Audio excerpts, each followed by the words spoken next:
by the SCIA with co-organizers UNCITRAL, ICC, and the Hong Kong Bar Association. We thank you very much for joining us for this bar session on international arbitration in Hong Kong. Experienced representatives of the bar will outline the Hong Kong framework for international arbitration and refer to different roles that barristers from Hong Kong can play. May I briefly share with you the program for this morning? First, we will have Mr. Victor Dawes, SC, Chairman of the Hong Kong Bar Association, make some introductory remarks. He will be followed by Mr. Jose Marile, SC, a Vice Chairman of the Hong Kong Bar, who will speak with you about Hong Kong's framework for international, giving an overview. Next will be David Fong, a Vice Chair of the Bar's Arbitration Committee, and David's going to speak with you about Hong Kong's framework for cross-border Greater Bay Area disputes, an overview from the Hong Kong perspective. Then Mr. Norman Nip, or Norman Nip SC, will speak with you about Hong Kong's framework for conducting commercial, financial, and securities disputes, and also about sanctions. He is a Vice Chair of the Bar's Arbitration Committee. Then Phillips Wong, a member of the Bar Council, will speak with you about Hong Kong's framework for conducting intellectual property and ITC disputes. Then Adela Mao, a member of the Bar's Arbitration Committee, will speak with you about Hong Kong's framework for conducting ad hoc arbitration and also about what tribunal secretaries do. And then our final speaker from the Bar will be Mr. Rimsky-Yoon, SC, a council member of the SCIA, co-chair of the Hong Kong International Arbitration Centre, formerly Hong Kong Secretary for Justice and a past chairman of the Hong Kong Bar Association. And Mr. Rimsky-Yoon will speak with us all about what Hong Kong offers as an arbitration seat, place of arbitration. Now, as you can hear, we have a lot to cover. It's 3 hours. Speakers will be aiming to keep to time. And if any technical issues arise, such as screen sharing slides, speakers will refer to the copies you have in your materials. We do hope you find this morning enjoyable, useful, and stimulating. Now may I invite Mr. Victor Dawes, SC, the Bar's Chairman, to make some introductory remarks. Thank you. Thank you very much, Kim. And thank you everyone for gathering on a Sunday for this training session. The Hong Kong Bar Association is delighted to be able to participate in the SCIA International Arbitration Training Program of elite lawyers in the Greater Bay Area. Throughout the year, we have been able to organize a number of different training sessions with the SCIA, and I want to thank our friends in SCIA for putting this wonderful session together for this morning. Now, you will hear from my colleagues about Hong Kong as an international arbitration hub, different aspects of our system, and also they will also go into particular areas that are of interest to practitioners, both in Hong Kong and in the mainland. But can I just give you this very brief introduction about Hong Kong and where I see Hong Kong as an international arbitration hub? We all know that in Hong Kong, we have a strong pool of arbitrators, and you are looking at some of them today. We have an independent judiciary that is pro-arbitration and used to dealing with these disputes arising out of arbitrations. We are also the only common law jurisdiction operating in both English and Chinese in the region. In addition, we are also probably the first jurisdiction in Asia to adopt the user-friendly ancestral model law as procedural law for arbitration. In short, I would say that our arbitration law in the city is both pro-arbitration and user-friendly. Now, in addition, a lot of you will also know that we have the arrangement concerning mutual assistance in court-ordered interim measures in aid of arbitration proceedings by the courts of mainland and that of HASAR, which took effect in October 2019. Now, this has been an exciting development, and Hong Kong became the first and only jurisdiction outside China where the parties to an arbitration seated in Hong Kong, administered by a qualified institution, may apply to the mainland courts for interim measures. And this made Hong Kong a prime venue for arbitration with mainland Chinese connections. And we also know that this arrangement has been used has been very popular since its inception. Now, combined with our admirable infrastructure and presence of world-class arbitration institutions in Hong Kong, Hong Kong's position as an international arbitration hub is well maintained. Now, insofar as GBA is concerned, we also know that the Greater Bay Area presents very significant opportunities for practitioners in both Hong Kong and also in the mainland. I'm sure that those of us in Hong Kong practicing in arbitration will seize upon this opportunity and to play our role in the development of the GBA. We are also exceedingly keen to use this opportunity to interact with practitioners in the mainland. Events like this are, of course, the first step. And in the years to come, we hope there are more opportunities like this for us to interact with you. Of course, when the border reopen, you can be rest assured that we will be one of the first organizations to visit the mainland, to visit Shenzhen, and to visit the GBA. So I hope we can see you in person in the very near future. Insofar as the Hong Kong Bar Association is concerned, let me conclude by saying this. We have over 1,600 members as of today. We are a group of professionals that are dedicated to offering our services in all forms of dispute resolution.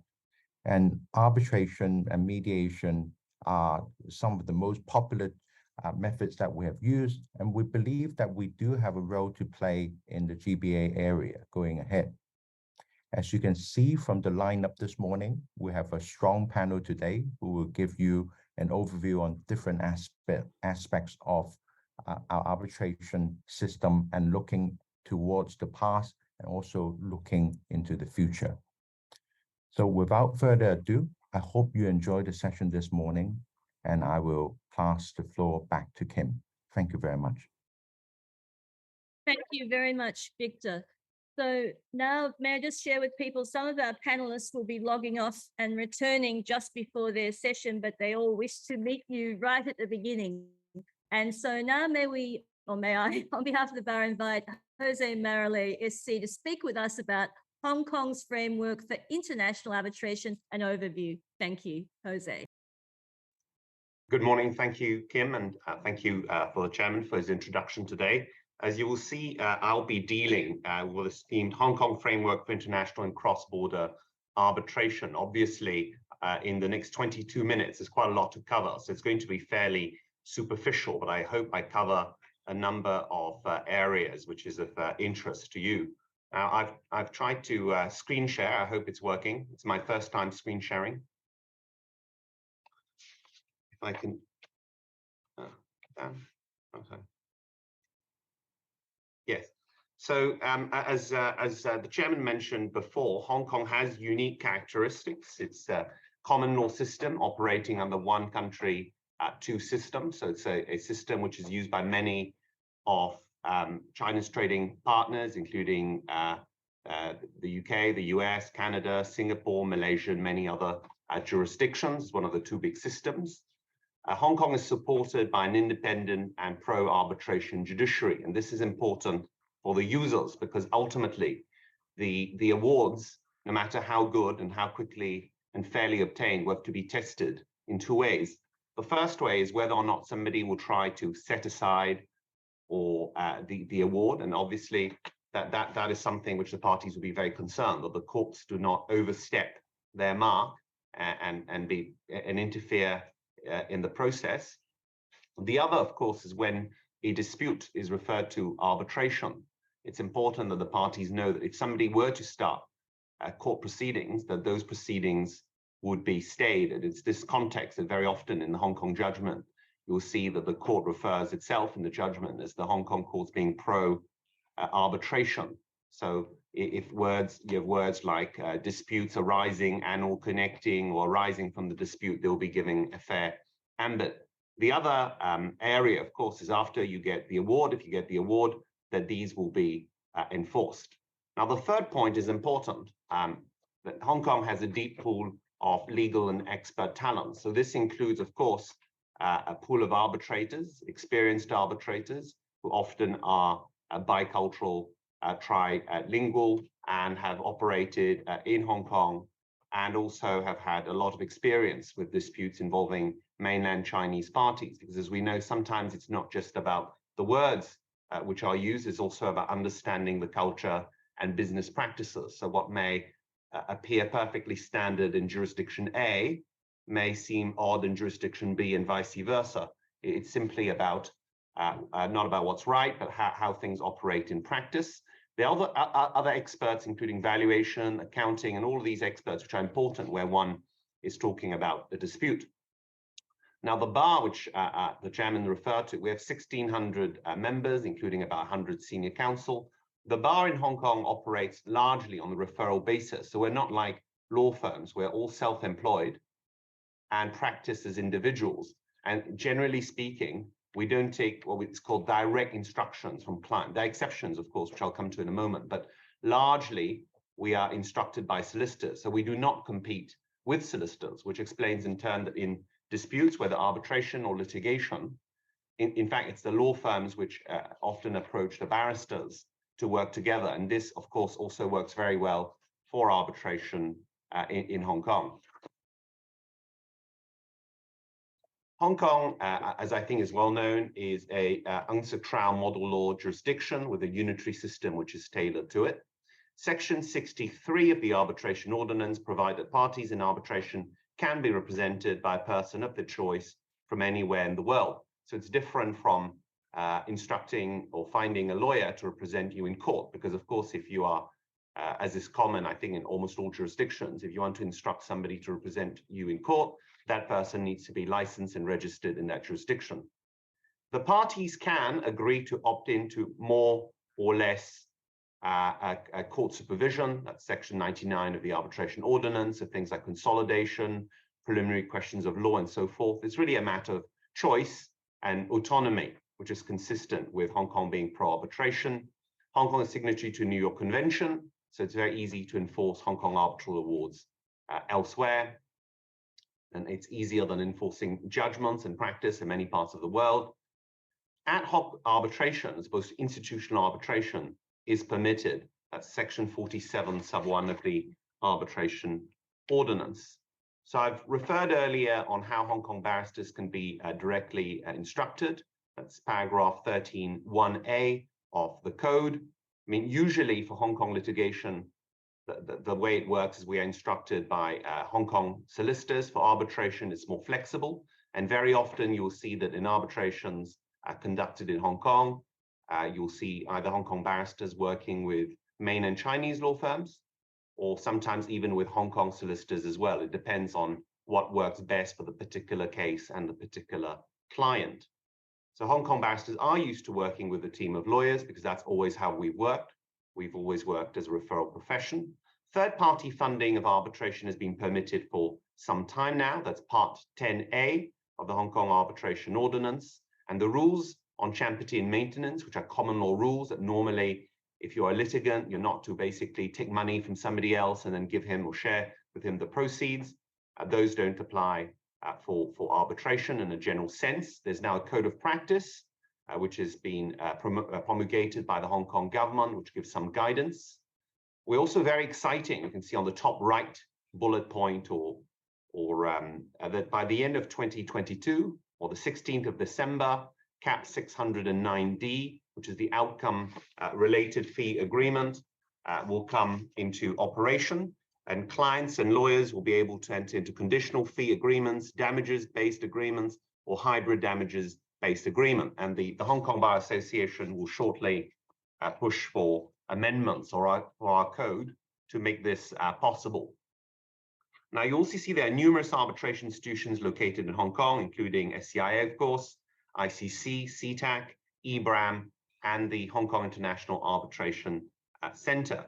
And we're honored to have one of its co-chairman, Mr. Rimsky Younessi, here today. Now, in the following slides, you will see that there's quite a number of statistics which I've taken from the HKIC. And the only reason why I use them rather than others is because they provide, as an institution in terms of Hong Kong, quite a lot about their statistics, which we think simply gives a flavor.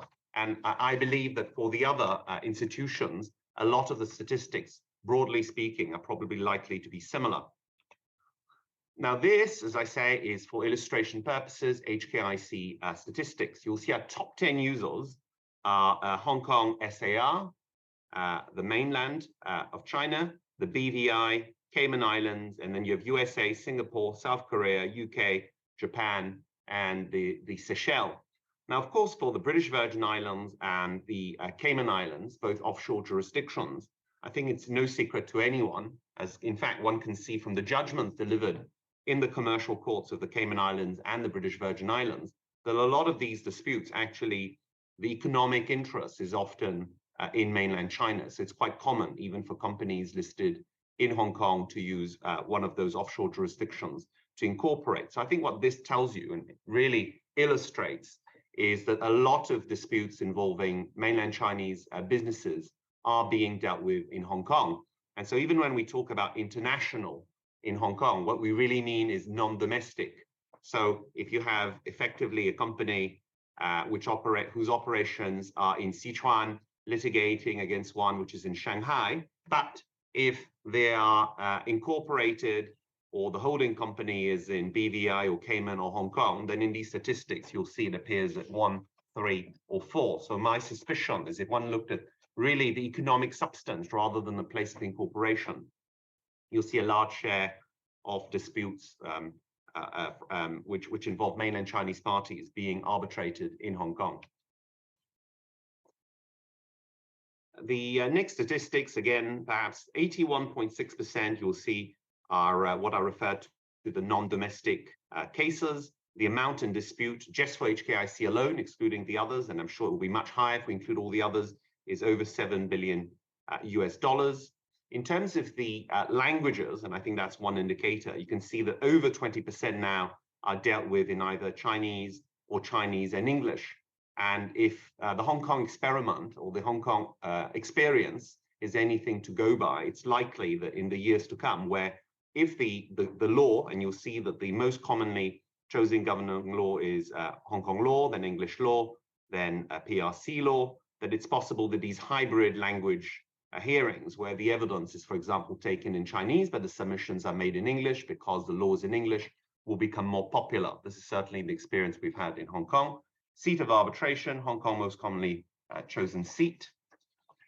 Now, if I come briefly to some of the other arrangements which have been alluded to by the other speakers, the Chinese courts can now order, since the 1st of October 2019, what we call interim measures in aid of arbitrations seated outside of mainland China.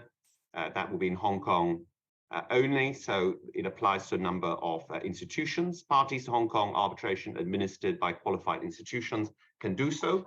There's a reciprocal arrangement, but there are some key developments which I'll come to in a moment. The other institutions, of course, also include SCIA, EBRAM, ICC, and CTAC Hong Kong. Now, has this really been used in practice? Because as is often said, it's all very well to something in theory, but does it work in practice? And the answer is clearly yes.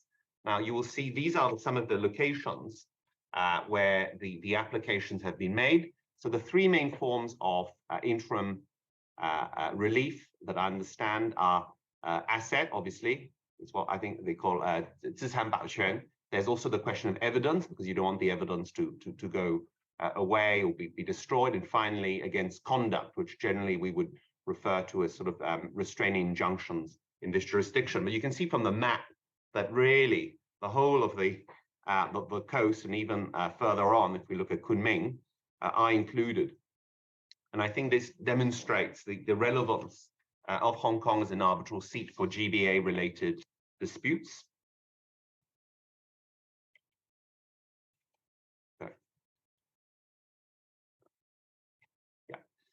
So we've had this frameworks for a long time in terms of the enforcement between Hong Kong and Chinese mainland of awards, which has been updated in 2020. It's largely reflective, of course, of the terms of the New York Convention. And we say that in practice, it works extremely, extremely well. So the statistics, as again, HKIC that was able to get is in the last 20 years or so, only 3 awards not enforced for specific reasons. So in practice, you can see that the enforcement and enforceability rate is extremely, extremely high. And now turn to something perhaps a bit newer, which is the additional route to mainland interim relief and enforcement. So whereas earlier, in terms of enforcement, one would go to the Intermediate People's Court, and if the Intermediate People's Court, for whatever reason, thought it inappropriate to enforce the award, it would first have to refer the matter to the Supreme People's Court. This arrangement, I think in the words of Mr. Rimsky-Younesi, he refers it to a groundbreaking development which provides parties to these cases as an important additional option for obtaining interim relief and enforcement of awards before judges of the highest caliber in the mainland, and that's the Chinese International Commercial Court. So for those bigger cases, I think it's 300 million renminbi or above, or that have otherwise a significant impact, can apply for interim relief and or enforcement of arbitral awards directly to the CICC. And so again, this is something which we in Hong Kong are extremely excited about and hope to see it operate in practice. We think it will speed things up even further and provide a further measure in making things smooth. Because at the end of the day, we all know that although with all the advantages of arbitration, for the last step, which is the enforcement step, you go back really to the court system. So the bridge between the two is something which is very, very important. So HKIC and also Hong Kong, we say is widely accepted by both mainland Chinese and overseas parties. It's seen as a good place, which is bicultural, bilingual, with which is fair and efficient for the parties, whether they be private parties, whether they be state-owned parties, whether they be Chinese or overseas parties. So we think that Hong Kong together, both the hardware and the software, if I can call it this, really offer a very good and arguably one of the best places to deal with such disputes. So this is really the summary of what I've referred to earlier. I think my time is pretty much up, but thank you very much for your time this morning. Thank you, Kim. Thank you very much, Jose. In fact, you still have some time left. So if you wish to speak a little bit more to those last 2 slides, that would be excellent. Thank you. So let me just, sorry.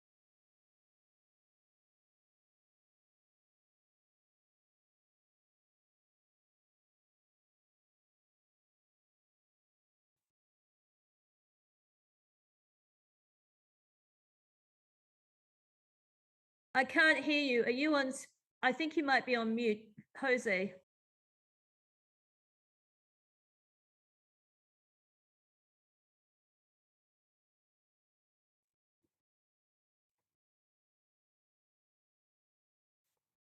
Hi, Jose. Are you speaking?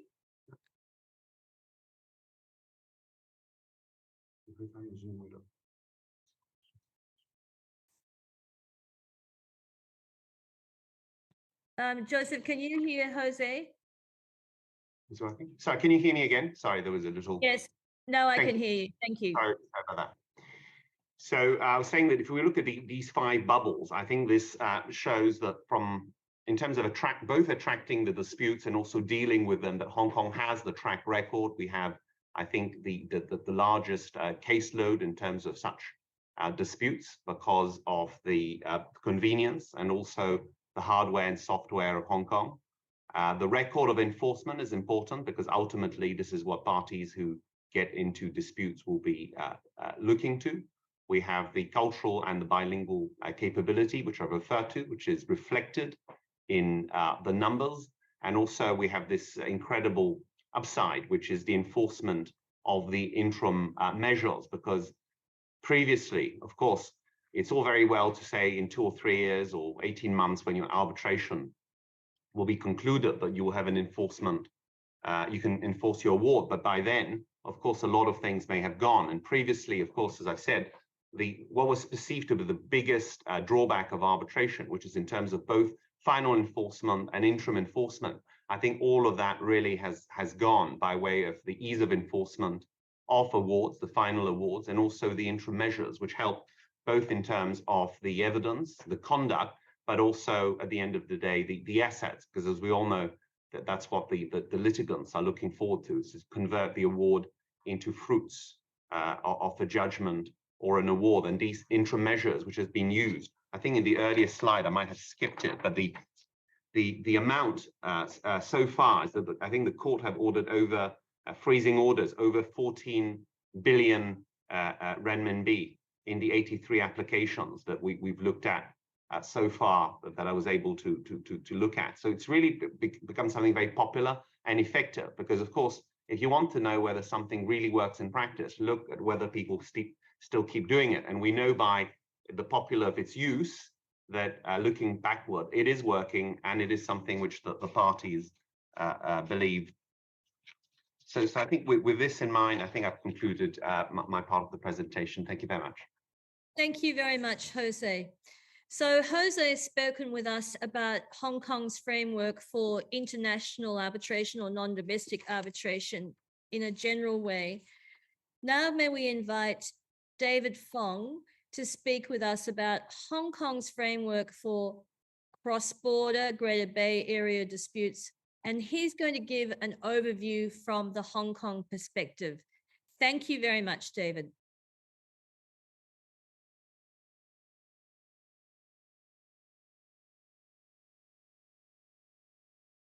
Good morning, and thank you so much this morning in joining me together for this webinar. May I have a moment to handle my screen, please? Sorry, thank you, Dave. Yeah.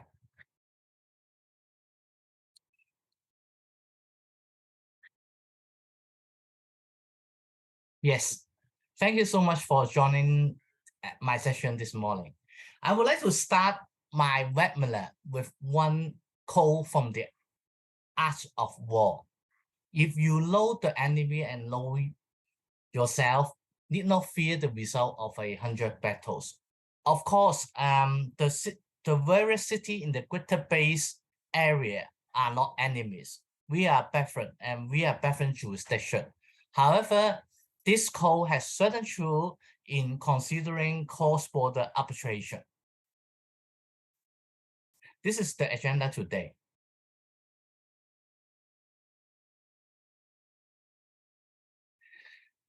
The uniqueness of the Greater Bay Area is one country, two system, three jurisdiction. So in order to successfully maneuver through the Greater Bay Area for arbitration, we need to have a good understanding both the similarities and the difference of how arbitration works in these three jurisdictions, namely in the mainland, Hong Kong SAR, and Macau SAR. Of course, this presentation, as Kim mentioned, will be focused in the Hong Kong SAR and also the mainland. Now, therefore, I will not discuss any domestic arbitration under the arbitration law of the PRC.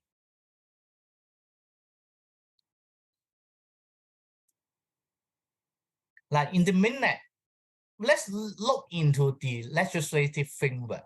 In the mainland, the PRC arbitration law, together with the arbitration-related chapter of the civil procedure law of the PRC, make up the general regime that governs arbitration in mainland. Now, one important note I would like to emphasize is that while the PRC arbitration law has certain aspects, is in compliance with the judicial model law, like, for example, the principle of separability.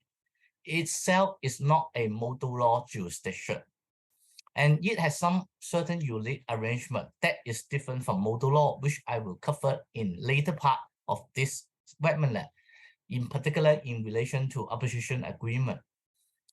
Now, under the PRC arbitration law, there is no concept of seat or venue of arbitration. This is one main important difference.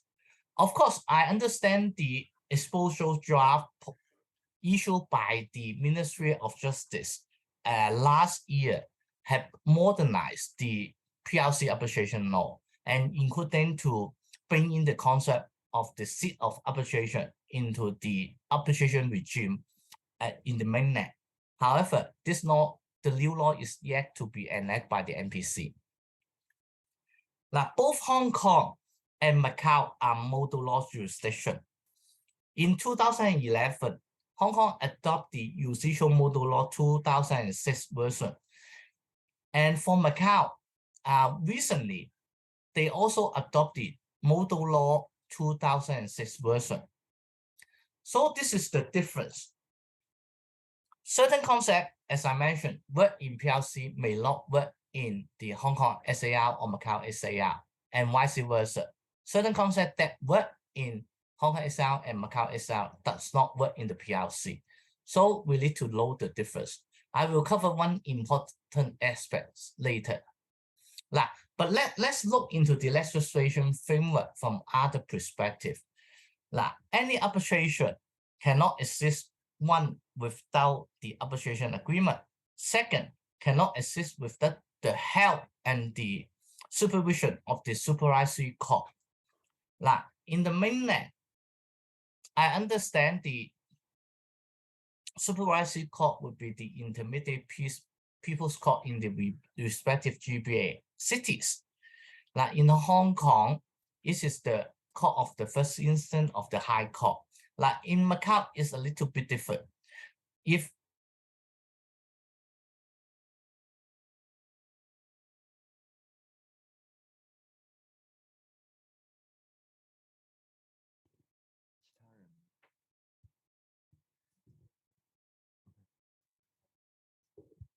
Hello, Kim. Can you hear me?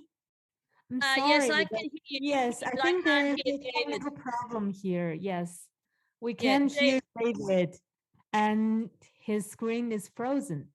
Thank you. Yes, I see that. David, if you can hear us, please log out and log back in again. And apologies to everyone. This is the challenges of technology. David, if you can hear us, can you log in and out? And I'll send you a WhatsApp message too. Thank you.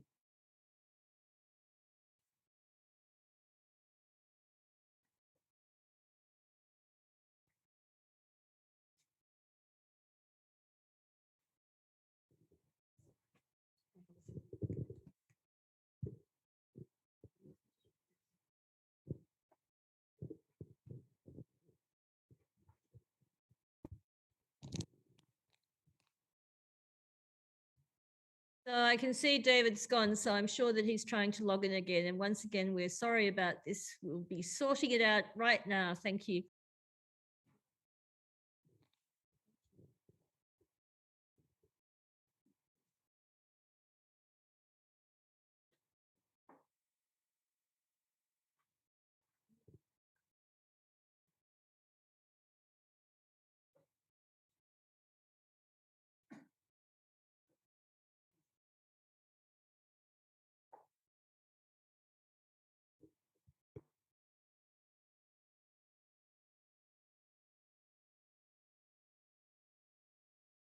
What I suggest is we give David another minute or so, and otherwise, I'm not sure if Phillips is there at the moment.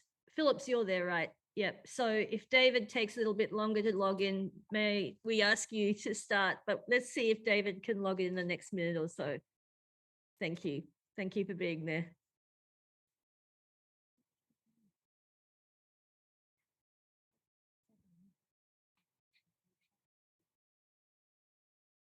Okay, what I suggest is if you all agree, and Ms. Ran and Mr. Joseph, if you agree, should we ask Phillips to start now, and then we can go back to David a bit later, if that's okay. Yeah, I think that's a good idea to let Philip first. Thank you so much. So now we invite Phillips Wong to speak about Hong Kong's framework for conducting intellectual property and ITC disputes. Thank you, and we'll return to David later. Thank you, Phillips. Thank you. Just a moment.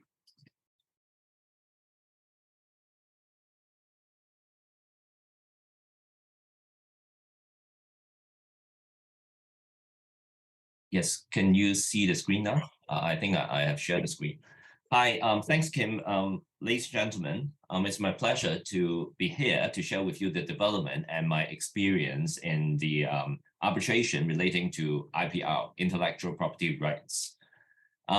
What I'm going to do is to first give you an overview of the availability of arbitration in relation to dispute concerning IP rights in Hong Kong and what types of IP dispute are commonly arbitrated in Hong Kong. Then I'll share with you some of the pros and cons in resolving IP disputes through arbitration rather than court proceedings, as well as sharing some of my experience in conducting IP-related arbitration here. The first starting point is, of course, the legal framework. In the past, there have been some doubt as to whether IP rights can be arbitrated in Hong Kong and whether it is contrary to the public policy in Hong Kong. In 2017, you can see that the Hong Kong government has introduced an arbitration amendment ordinance to clarify the issues. Amendments has been made to the arbitration ordinance, chapter 609, to clarify that all IP disputes, whether within or outside Hong Kong, can be arbitrated, and also IP arbitral awards can be enforced in Hong Kong. Now, what have been introduced in the arbitration ordinance is that a new part, 11A, has been introduced into the ordinance, which talks about what IP rights are covered and the effect of award involving IP rights, recognition and enforcement of award involving IP rights, arbitral awards, etc., concerning patents, etc., and other rights as well. Now, the majority part of the amendments came into effect in January 2018 and applies to arbitral proceedings commencing on or after that date. And of course, you don't need to worry because I'm not going to bore you by going through each and every section of the amendment because it's a Sunday morning and I'm sure that some of you might have stayed up late for the World Cup last night. So I'll just highlight some of the important provisions here and the effect. Now, first of all is, of course, to see what have been covered under the arbitration ordinance in relation to what sort of IP rights. Now, first of all, you can see from the list in this list that in the slide that virtually every kind of IP rights you can imagine have been covered under the arbitration ordinance, including the most common types: patent, trademark, design, copyright, domain names, to the relatively less well-known rights such as layout design, plant variety right, etc. Now, usually in my experience, most of the IP arbitration I've done relates to the licensing of IP rights, including in particular the patented technologies or joint venture relating to the use of such patents.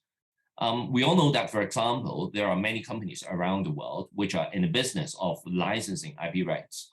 They own some very important patented technologies and license other companies around the world to use them upon the payment of royalties.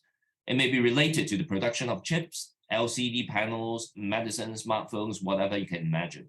Now, if you try to set up a company, say, for example, to develop your own smartphone, you have to clear many patent technologies before you can actually put the products into the market. You can imagine that there is bound to be a lot of dispute between the licensor and the licensee in relation to the, for example, to the amount of royalties due, to the limit and extent of the rights used, etc. Now, if the licensor has to go to court every time in different jurisdiction, whenever there's dispute, it will be extremely time consuming and it will waste a lot of time and cost and resources. So very often people will prefer a stipulated mode of simple arbitration to deal with the issue, to resolve any dispute. If it involves simple dispute on the amount of royalties, the dispute can be resolved relatively efficiently and quickly by way of arbitration, which is generally more flexible and less rigid in terms of formality and procedures. Arbitration can also be used to resolve disputes such as ownership of IP rights. You can see from the slide that it covers trademarks and also goodwill as well. And it's not uncommon, and I'm sure that some of you may have encountered a situation where a principal and a former exclusive distributor had dispute over the ownership of some goodwill or the trademark in a particular jurisdiction. And this can be resolved by way of arbitration as well. of course, if there are clear terms provided in the distribution agreement, they won't need us lawyers. But most of the time, at the beginning of a relationship, everyone is in agreement. No one or few of us will plan for the worst. Few will bother what will happen if the relationship breaks down and how to distribute and deal with the rights after the relationship. And that's when we lawyers are needed. Dispute relating to copyright and design and domain names can also be arbitrated. Yeah, and all other rights listed in the slide. And the arbitration ordinance also provide that the IPR is can be arbitrable whether or not it is registrable or not. Now, for patents, trademarks, and registered designs, I understand that there is not much difference between mainland China and Hong Kong, in the sense that these rights need to be registered in order to be protected. But for copyright, I understand that it is registrable in mainland China, but in Hong Kong, there is no registration system for copyright. Under the copyright ordinance in Hong Kong, copyright exists when certain criteria are met, and there's no registration system. Recently, there is some suggestion in Hong Kong that we should introduce a system for registration of copyright like other jurisdictions, like mainland China. But there's still a long way to go before it will be implemented. In any event, arbitration is available to all the IPRs, whether or not it is registrable. And it covers different nature of dispute, including dispute over enforceability, infringement, subsistence, validity, ownership, scope, and duration. It also covers disputes over transaction of an IP right. For example, when there's a dispute over the assignment or a license of an IP right, it can be resolved by way of arbitration, or over any compensation payable to IPR. Now, in this slide, I talked about arbitration concerning patents. I wish to say a little bit more about patent because in my experience, this is most of the IP arbitration I've done involved patent rights. And so, and also the patent, the arbitration ordinance also has several sections dealing with patents. So I say a little bit more about this. First of all, the validity of the patent, it has been provided under the arbitration ordinance that validity of a patent can be put in issue in arbitral proceeding. So it means that there's no difference in terms of, in this regard, between court proceedings on one hand and arbitration on the other. In court proceedings, it is very often that when you sue a party for patent infringement, the defendant will very often, if not as a norm, to put forward or to put the validity of the patent in issue in a counterclaim. And in this regard, because the arbitration ordinance provides that the validity can equally be put in issue in arbitration, so the respondent party can also challenge the validity of the patent in the arbitration. Of course, there's one major difference between arbitration and court proceedings in this regard. That is, in arbitration, even if the tribunal finds at the end of the day that the patent in issue is invalid, it only binds the parties in question in the arbitration. It will not bind the general public. In other words, the patent or for that matter, the trademark will remain valid on the register. And in fact, the arbitral awards is not accepted for registration on the IPR register. So this is one major difference between court proceedings and arbitration in terms of attacking the validity of a patent or a trademark. Now, in this slide, you can see from the second point that I mentioned something called short-term patent. This may sound a little bit strange to practitioners outside Hong Kong because this is a quite unique term in Hong Kong. Now, in the past, Hong Kong did not have any originally ground patent system. Well, of course, recently we have introduced a new originally ground patent system, but that's for another day. In the past, we do not have originally ground patent. So what we did at the time is that if we wanted to apply a patent in Hong Kong, what we need to do is to first apply a patent in either the PRC Patent Office, the UK United Kingdom Patent Office, or the European Patent Office. Of course, we need to go through the examination process in those patent offices. And if we obtained a registered patent there, then we can come to Hong Kong and by way of re-registration, registered a corresponding patent here. So in essence, it's kind of a re-registration system. The reason for that is that at the time, Hong Kong did not have any patent examination office. So we did not process any examination in Hong Kong. So the government at that time introduced a new type of patent called short-term patent to deal with the situation. Why is it called short-term patent? Because the duration of protection is shorter and it did not undergo any formal examination on the merits. So in theory, everyone could have applied for a short-term patent in Hong Kong. Provided that you comply with the procedural requirements, the short-term patent will be granted. And you can see, because of the nature of the system, it will be easily open to abuse. And that's why the patent ordinance in Hong Kong has provided that for short-term patent, if you want to sue somebody else for patent infringement, you have first to establish the validity of the short-term patent in court. So there's no presumption of validity in terms of short-term patent. This is in sharp contrast to an ordinary patent. What the arbitration ordinance has done is that it maintains the same position in arbitration, in that if you want to bring forward a claim relying on a short-term patent in arbitration, you have first to establish the validity of the short-term patent in arbitration before you can proceed with your claim. So the provision simply makes it consistent with the court proceedings. It will not confer the short-term patent owner an advantage in arbitration in this sense. And of course, in patent arbitration, parties can equally adduce expert evidence as in court proceedings, which I'll come to in a moment. Now, as I mentioned before, IPR dispute usually arises because of a lack of planning and clear terms in the beginning. Now, I've listed out some common types of IPR dispute in Hong Kong, which we usually encounter. First of all, monetary dispute. This includes dispute on license fees for the use of IP rights, royalties, late payment, interest, whether certain products attract royalties, etc. And then dispute on whether there's valid termination on license. Usually, this involves a party alleges breach by the other side, and the other side denying the breach. Whether there is breach on whether the breach would entitle the party to terminate the agreement is, of course, a question for the tribunal and a question of evidence. And the third type is dispute on ownership of IP rights. As I've mentioned, very often this involves a principal, very often an overseas principal and a local distributor or exclusive distributor.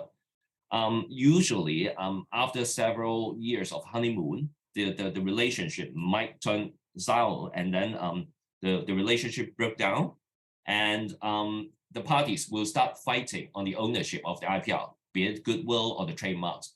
Now, you might think that it might be obvious that, well, the trademark or the goodwill will certainly go to the licensor, but this is not necessarily the case, especially in many of the cases I've encountered. The local distributor would have registered the trademark in the local jurisdiction without the authority and consent of the licensor. So in the absence of clear terms in the agreement, it is not a foregone conclusion that the licensor would be the owner of the trademark they have developed, or the market they have or the goodwill in the market they have developed. And the other type is, of course, whether there is infringement. This is obviously a very common scenario. And the last one is post-termination right. Now, this is about what a party can do after the termination of the license. In some of the cases or some of the license agreements, it will provide that a licensee, even after the termination of the license, would have certain right after the termination upon the payment of royalties or fulfillment of some conditions. Remedies and reliefs. The arbitral tribunal has power to award remedy and relief that can be ordered by the court. This has been expressly provided under the arbitration ordinance. And this includes typically injunction to use the IP right. For example, if the tribunal comes to the view that a party has no right or no longer has any right to use certain technology, then it can grant an injunction, or that the use of technology will amount to infringement, then of course the tribunal will be entitled to grant an injunction, as the courts will do in such a scenario. The tribunal can also award monetary damages or overdue royalties or account or inquiry to ascertain any amount due under any license agreements to use the IPRs. The tribunal can also order specific performance, for example, for the surrounder of an IPR or assignment. In the examples I've just cited, for example, if there is any dispute on the ownership of the goodwill or trademark, if at the end of the day tribunal finds in favor of the principal, then it can order the distributor to surrender or to transfer the relevant trademark or the goodwill to the licensor. And injunctive relief I've covered. Of course, the parties can limit the types of remedies and reliefs by way of agreement. Now, in this slide, I talked about the advantage and disadvantage of arbitration as compared to court proceedings. Now, I'm sure that many of you have heard this many times, so I'm not going to repeat what my colleagues have or will say in a moment. I will try to share my view purely from the perspective of an IPR dispute in this regard. Now, first of all, confidentiality versus publicity. Now, it really depends on what you need and what a party wants to achieve at the end of the day through arbitration or through court litigation, because we all know that arbitration is confidential in nature. In IP dispute, this may be particularly important because sometimes you do not want your rival or competitor to know about the terms of the license you have with a particular licensor or a particular licensee, or you do not want to let anyone know about the details of the technologies involved in a patent or the weakness of a particular registered patent, or you do not want to have others know about the royalties you pay over the right to use certain licensed technologies, etc. In that case, of course, you want to have the proceedings to have the dispute resolved privately, and that's the advantage of having the IPR dispute resolved by way of arbitration. But on the other hand, in some IP dispute, one may want publicity. For example, infringement proceedings.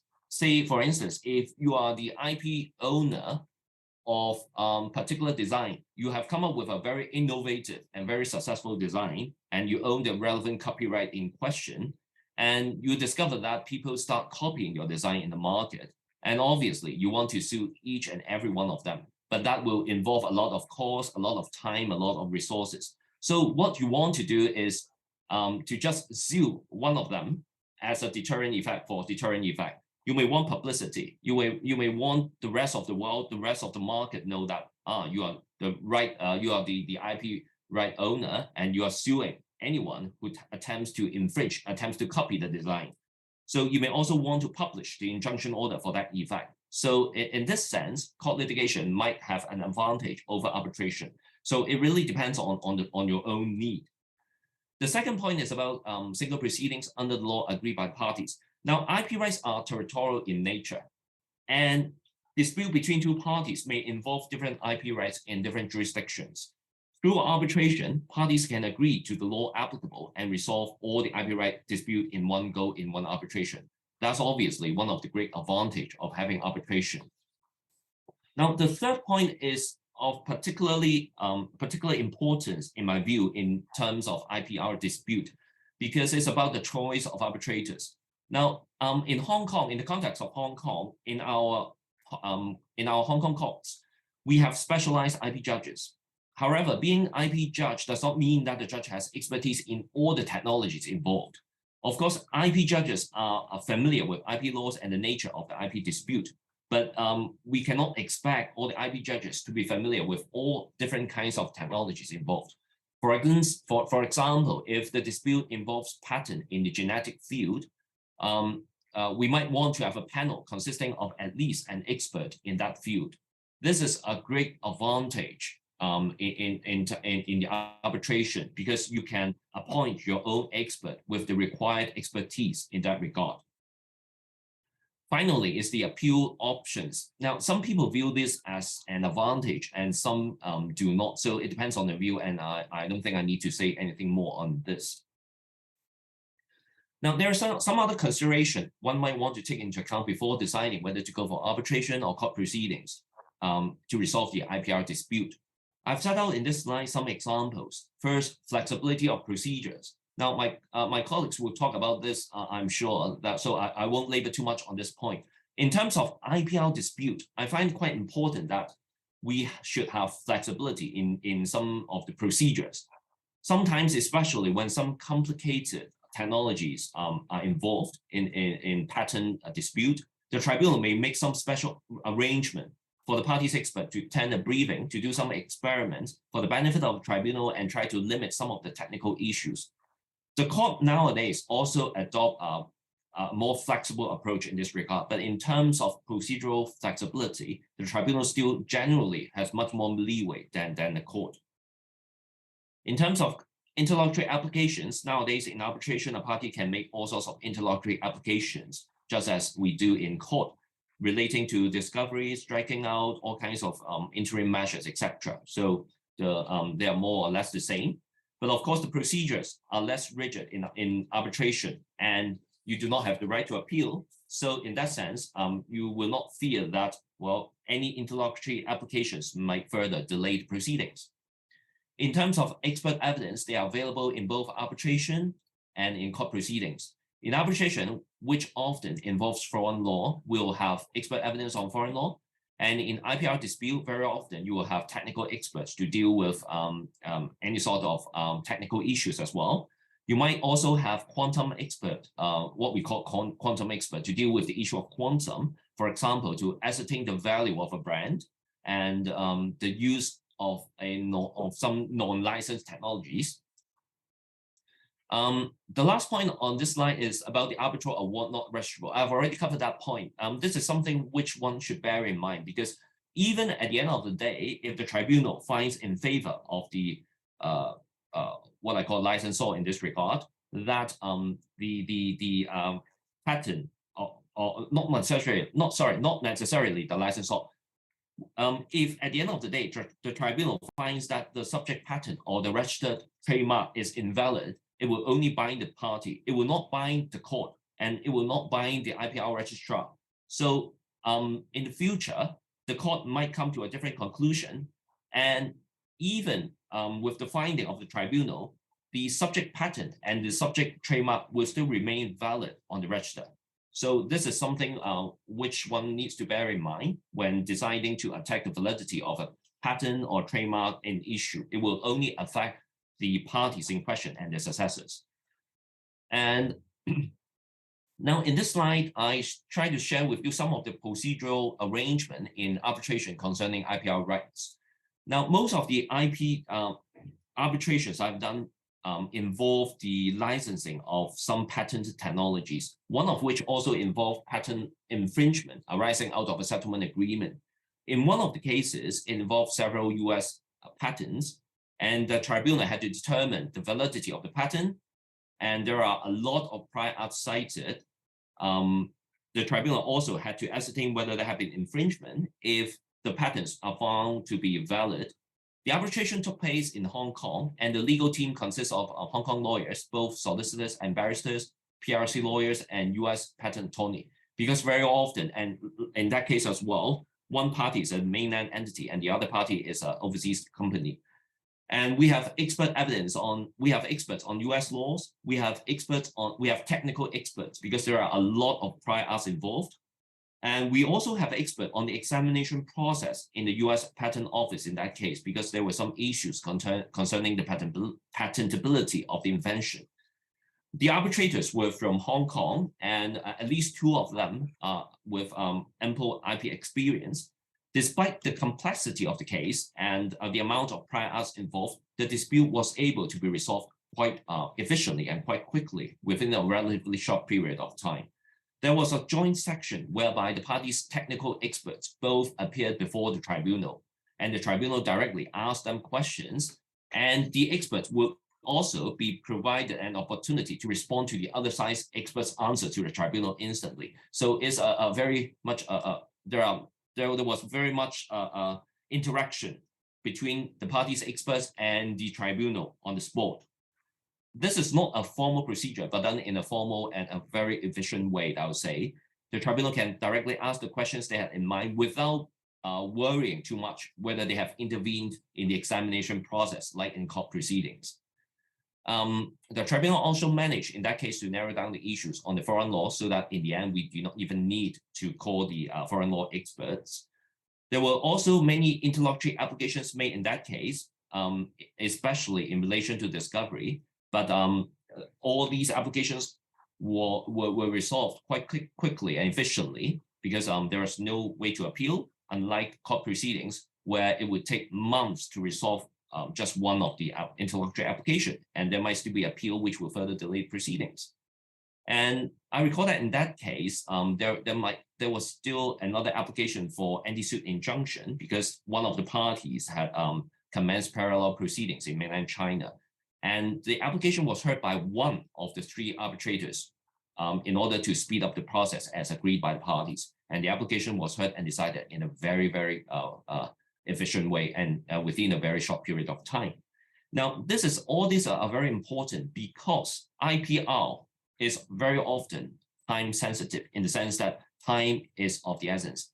The value of the IP rights may decrease when time goes by. So it is very important for the parties to be able to resolve IPR dispute quickly. Otherwise, the aggrieved party might have suffered irreparable damage. That is damage that cannot be compensated by way of damages or costs.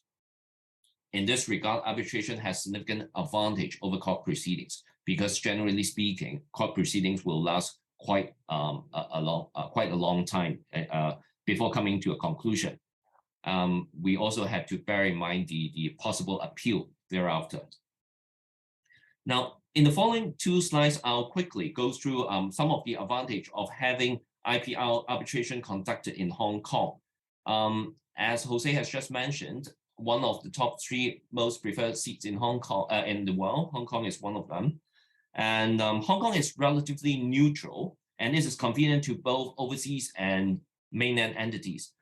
As I've already mentioned, very often the arbitration in Hong Kong I've come across usually involve on one hand mainland entity and on the other hand overseas entities, at least in substance. So they chose Hong Kong as the seat of arbitration for several reasons. Obviously, parties will unlikely agree on to have the arbitration conducted in the other side's home country or home jurisdiction because for fear of some kind of home advantage. So they have to choose a neutral third-party site for arbitration. The site have to be neutral with good arbitration support and good and respectable legal system. Now, for many legal entities, for mainland legal entities, they may not be very receptive to the idea of having the arbitration conducted in Western countries. They prefer to choose a jurisdiction which they are closely connected to. And in this regard, we can see that many of the agreements which involve Chinese entities chose Hong Kong as the seat of arbitration because obviously Hong Kong is close to mainland China and is part of the PRC, but with an independent legal system. So this is our great advantage. Hong Kong also has well-supported hardware and software for arbitration, and so it's a natural choice for mainland entities. For overseas entities, they also accept Hong Kong as a place for arbitration because of Hong Kong's independent legal system, and they also consider Hong Kong as neutral with good legislative framework. So it's very often we can see that when there's dispute involving mainland entities and overseas entities, Hong Kong is the choice of arbitration. Hong Kong also provides free choice and there's great availability of legal representation arbitrators with good IP experience, including retired IP judges, IP judges are for arbitrators, but there are a great choice of legal representations, including solicitors and barristers in Hong Kong, with a strong pool of IP practitioners among them. We also have a great pool of patent attorneys in Hong Kong. We have great supporting facilities.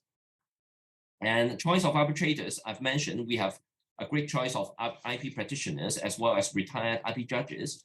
And of course, having arbitration conducted in Hong Kong does not necessarily mean that you have to engage Hong Kong arbitrators. In the cases I've done, we have appointed retired UK judges, IP judges, US patent attorney as well, so as part of the panel.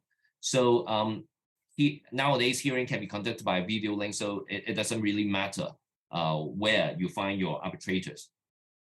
There is also an additional advantage, as Victor and Jose has mentioned just now. that in 2019, we have the arrangement introduced that we can apply for interim measures in mainland China to assist arbitration in Hong Kong. So this is a great advantage for having the arbitration done in Hong Kong. So some concluding remarks. I've already covered saying that IPR dispute is more commonly resolved by way of arbitration nowadays, and it can resolve straightforward licensing IP dispute to complicated IPR dispute involving validity and infringement of patents. So it doesn't matter whether it's complicated, it's straightforward or not, arbitration can resolve the dispute quite quickly. And I've also mentioned various advantages and some of the points we need to take into account when deciding whether to resolve the IPR through arbitration or to decide to go for court litigation. And I've also mentioned the fact that Hong Kong XR is one of the top seats and why it is so in resolving IPR dispute. Now, I've not gone into details on each and every aspect of the IPR dispute in arbitration, but I hope through this presentation, at least I can provide you with some basic idea of the advantage of having of resolving the IPR dispute in Hong Kong involving IPR rights. So thank you for the for listening to our presentation. So pass back to you, Kim. Thank you very much, Phillips, and thank you for stepping in there. Now, what we'd like to do is go on to to Norman Nip SC. David's kindly said he'll take the time that was going to be allocated to Phillips. So Norman Nip is going to speak with us about Hong Kong's framework for conducting commercial, financial, and securities disputes and sanctions. Thank you very much, Norman. Thanks very much, Kim. Let me just screen share.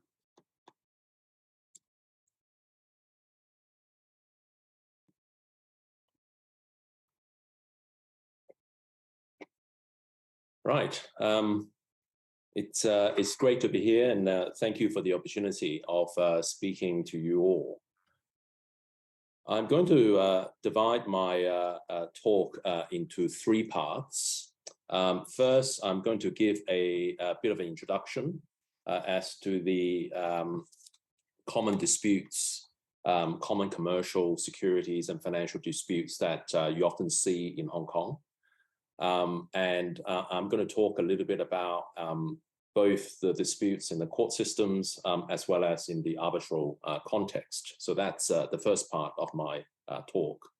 Now, the second part of my talk, I'm going to focus on the various arbitral institutions and organizations in Hong Kong that assist parties in resolving these commercial, financial, and securities disputes. There is going to be some overlap in terms of contents with the other speakers today. So I will try to focus on the ones which are particularly relevant to commercial and financial disputes. So I'm going to approach the introduction of those institutions from that angle. So that's part two of my talk. And finally, I'm going to talk a little bit about a very hot topic recently, sanctions. I've only recently come back from Sydney and from the Law Asia conference, and I gave a speech on sanctions and how that affects the financial and securities market and industry in Hong Kong. So I'm going to share with you some of my thoughts on that as well. Now, this is by no means an exhaustive list of the sort of commercial or financial securities disputes that you find in Hong Kong. I mean, there are a lot more other civil disputes in Hong Kong, some of which have been covered or will be covered by some of our speakers. So, for example, Phyllis has just talked about the IP disputes, and there are other parts of the talk which will go into details of the other types of commercial disputes, but I've basically summarized on a very rough and ready list of 5 bullet points of the very sort of common types of commercial disputes or financial disputes that you do see in Hong Kong, particularly in the Hong Kong courts system. Now, bearing in mind, of course, this is a arbitration seminar. I'm not going to go into this in any great detail, but I think it's useful to have these 5 quick bullet points to put in context as to where sort of the arbitrations of commercial disputes sort of stand in Hong Kong alongside with the resolution of these commercial disputes through the Hong Kong court system. So obviously, the very common type of disputes that you do find in Hong Kong is contractual and trade disputes. Hong Kong is an international financial center, and there are lots of trade and lots of commerce in Hong Kong. And of course, what governs the parties' relationships is, of course, through contract. And in Hong Kong, there is also the sale of goods ordinance. So there will be certain legislative provisions governing the sale of goods in Hong Kong. So that's obviously a very, very common type of commercial dispute that you do find litigated through the Hong Kong court system. The other one, which is a familiar face in the Hong Kong court system, is, of course, the tortious and trust disputes. For example, a accounting firm renders an audit to a company, and to the extent that there is any negligence in that, they might find themselves on the back foot of a auditor negligence suit. So that's based on the concept of tort. And trust disputes is very, very common. We find not only that arising in the sort of family type of disputes where, for example, relatives fighting over a particular apartment, one alleging that I'm the registered owner, the other alleging that there is a common intention constructive trust. So you hold the beneficial ownership on trust for me. So that's very common. And of course, the trust concepts also arise very often in international trade or commercial disputes where we are alleging that certain parties are holding certain properties on trust, whether it's constructive trust or other types of proprietary trust on your behalf. So that's also very common. The other very common type of disputes, companies and shareholders disputes. There is a designated companies court in Hong Kong that resolves companies disputes. So, for example, the typical company dispute, of course, is the winding up of a particular company. So that is, of course, a jurisdiction and which would resolve a certain types of disputes that won't be resolved in the arbitration context. And shareholder disputes, obviously, shareholders amongst companies disputing over shares or disputing over the operations of the companies, etc. So that's also very common. The fourth type of commercial and financial and securities dispute is one that is fairly close to my heart because I do a lot of these, both for the regulators, the SFC, the Stock Exchange, and the Hong Kong Monetary Authority, as well as those companies or individuals being pursued or being investigated by these regulators. So again, this sort of jurisdiction would not be done in the arbitration context. So typically, the SFC might find certain breaches by individuals or companies about the main piece of legislation in Hong Kong on securities, which is the Securities and Futures Ordinance.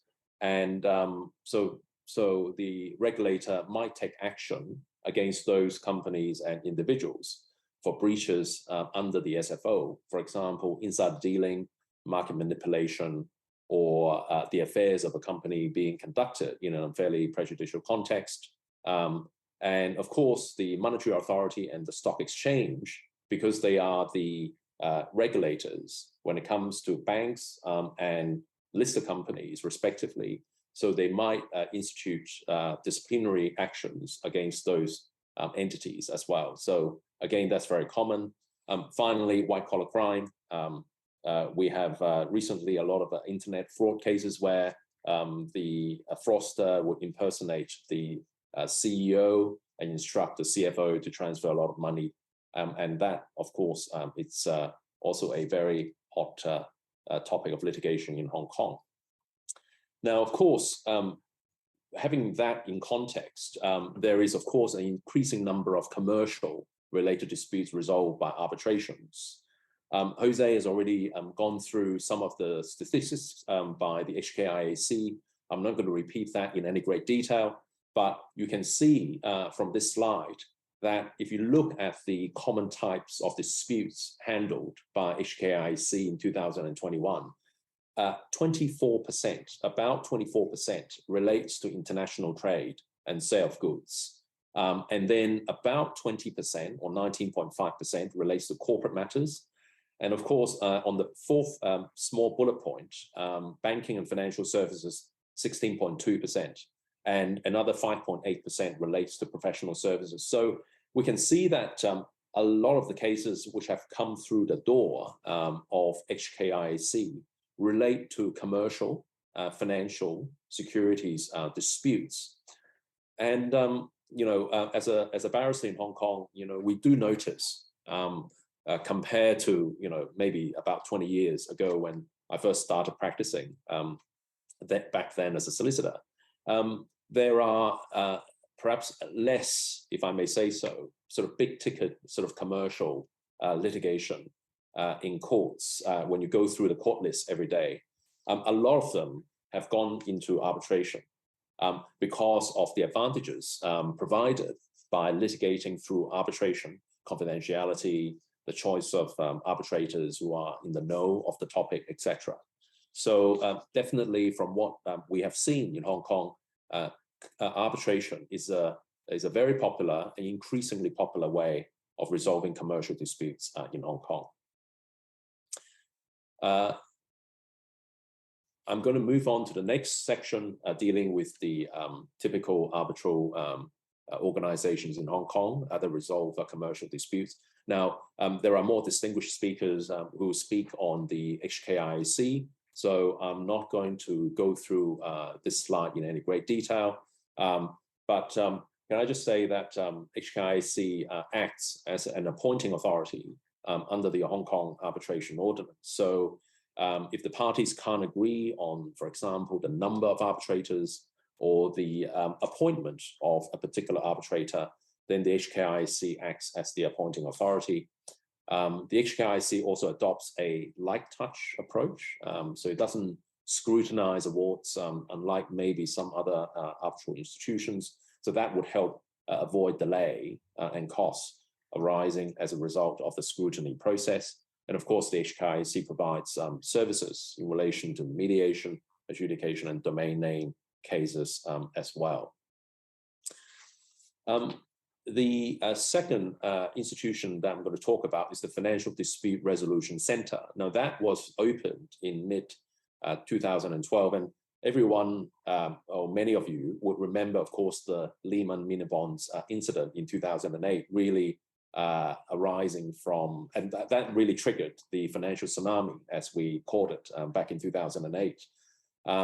So that really was aimed to provide a platform that helps resolve monetary disputes, typically between an individual consumer and a financial institution.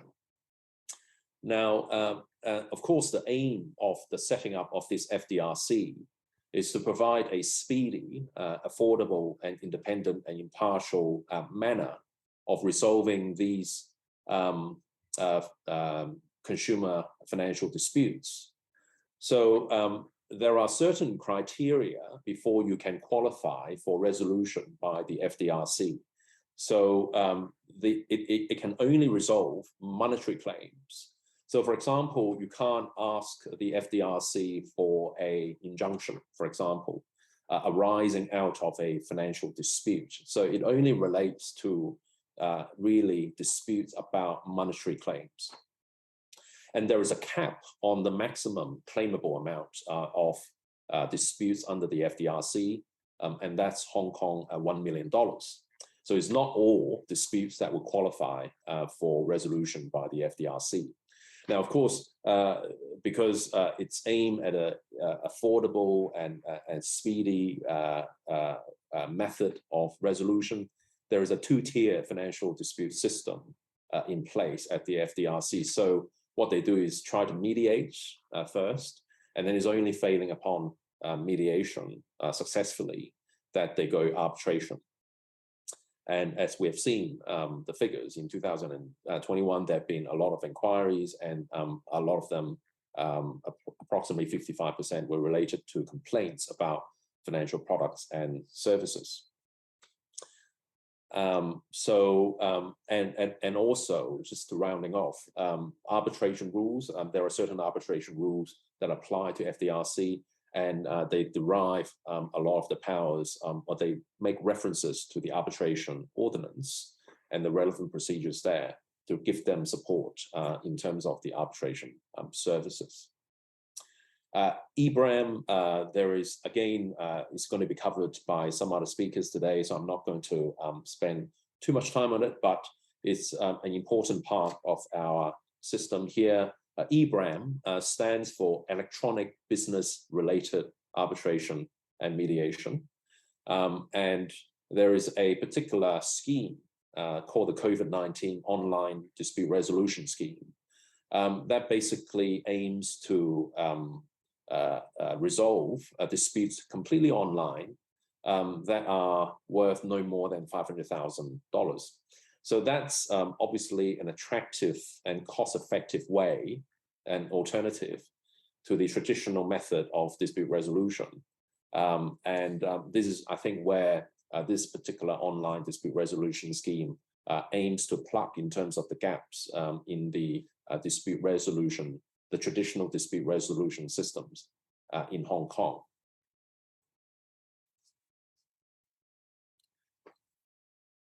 Now, I'm going to talk a little bit about sanctions. I find this topic very, very interesting to me because it's always developing and is always evolving as we live in a world of changes. The types of sanctions that are applicable or of relevance to the Hong Kong and commercial financial industry. Now, of course, Hong Kong is not a member state of the United Nations. Obviously, the matters concerning foreign affairs is matters of the PRC, the mainland government, but Hong Kong implements the United Nations sanctions through various legislations in Hong Kong. So there are regulations, in particular, the United Nations Sanctions Ordinance and the United Nations Anti-Terrorism Measures Ordinance, which effectively give effect to the United Nations sanctions regime. Now, Hong Kong, apart from the United Nations sanctions, Hong Kong government does not recognize any unilateral sanctions on Hong Kong or recognize any unilateral sanctions regime. Now, of course, you might have seen from the press many actions taken by other foreign jurisdictions concerning sanctions, some of which directly affect Hong Kong. So, for example, back in 2020, the then US government, President Donald Trump, enacted the Hong Kong Autonomy Act. So that was passed in June 2020. Basically, under the Act, they can designate certain persons as being designated persons, and to the extent that any foreign institutions are seen to be knowingly conducting a significant transaction with that particular designated person, they could be subject to penalty by the US government for violating what they call the Hong Kong Autonomy Act. Now, there are various types of sanctions which they can impose on these foreign financial institutions. with regard to export quotas, loans, etc., etc. Now, Hong Kong, of course, does not recognize any unilateral sanctions. They only recognize United Nations sanctions. But the reason I raise this is because in Hong Kong, there are different banks, which obviously has got big compliance sections, departments, and some of the banks are US banks. So I think they would, they obviously need to balance their risks assessments as to whether they, when they are even operating in Hong Kong, whether they should comply with these unilateral sanctions, including, of course, the next bullet point that I'm going to talk about, the EU unilateral sanctions against Russia in 2022. So I think, our experience in Hong Kong with regards banks operating in Hong Kong is there is a spectrum of responses to these sanctions. I think to the one end, particularly, I think the banks that are from those jurisdictions, for example, the US, they would be more compliant with these unilateral sanctions. Because the downside of not complying with these unilateral sanctions might be very, very significant for these banks. Now, there is, of course, the other end of the spectrum, from our experience, is because they don't have a lot of business, for example, in the US or in those jurisdictions that impose or trigger this sanction regime. They might not really be too concerned about any strict compliance with these sanctions. And then, so for example, even if under the particular act, there are certain individuals who have been sanctioned and have bank accounts with these banks, it seems that these banks would be, quite happy to keep the accounts operating, whereas some banks might be more concerned about whether to keep it alive, whether to suspend it, etc., or whether for new accounts to be opened, whether they would stop those or suspend them, etc. So we've seen, various types of responses from the Hong Kong financial industry to sanctions. Really depend on where they see their businesses are and how they sort of assess their compliance risks in this very developing landscape. The HKMA and the SFC have gone out in circulars and guidelines to say that effectively financial institutions in Hong Kong need to treat their customers fairly. So the fact that you are running a financial institution in Hong Kong, and the fact that Hong Kong only recognizes officially the United Nations sanctions means that you've got to treat customers fairly and maintain the best interests of their clients and the integrity of the market. Now, of course, I think one needs to also be realistic about the internal compliance issues which many of these different nationalities of banks need to face. But the general principle imposed on financial institutions by banks and by the regulators in Hong Kong is one of equal and fair treatment when it comes to customers. And I think that can only be good for the integrity of Hong Kong as an international financial market. Now, I've mentioned about compliance risk assessments by financial institutions. In terms of the effect of sanctions on commercial parties, we've seen a lot more clauses being inserted in contracts by commercial parties when there are often exit clauses built in to their drafting, so that a particular party may exit a commercial deal if there are certain circumstances under which sanctions might affect the landscape of whether it's the parties themselves or the deal or the subject matter that is being negotiated as part of the contract. Now, I think that's very sensible in the sense that parties are preempting any potential ramifications should sanctions become an issue, because we've seen from the cases that arguments about frustration because, for example, a party has been sanctioned has not entirely met with favor in the courts, because frustration essentially under common law means that you are no longer able to perform the contracts, full stop, before the courts will allow you to basically terminate the agreement for frustration. But I think the court's reaction and the approach have been that, well, a lot of these sanctions are regarded as temporary, and they might be pulled off, or they might be retracted at a future point in time.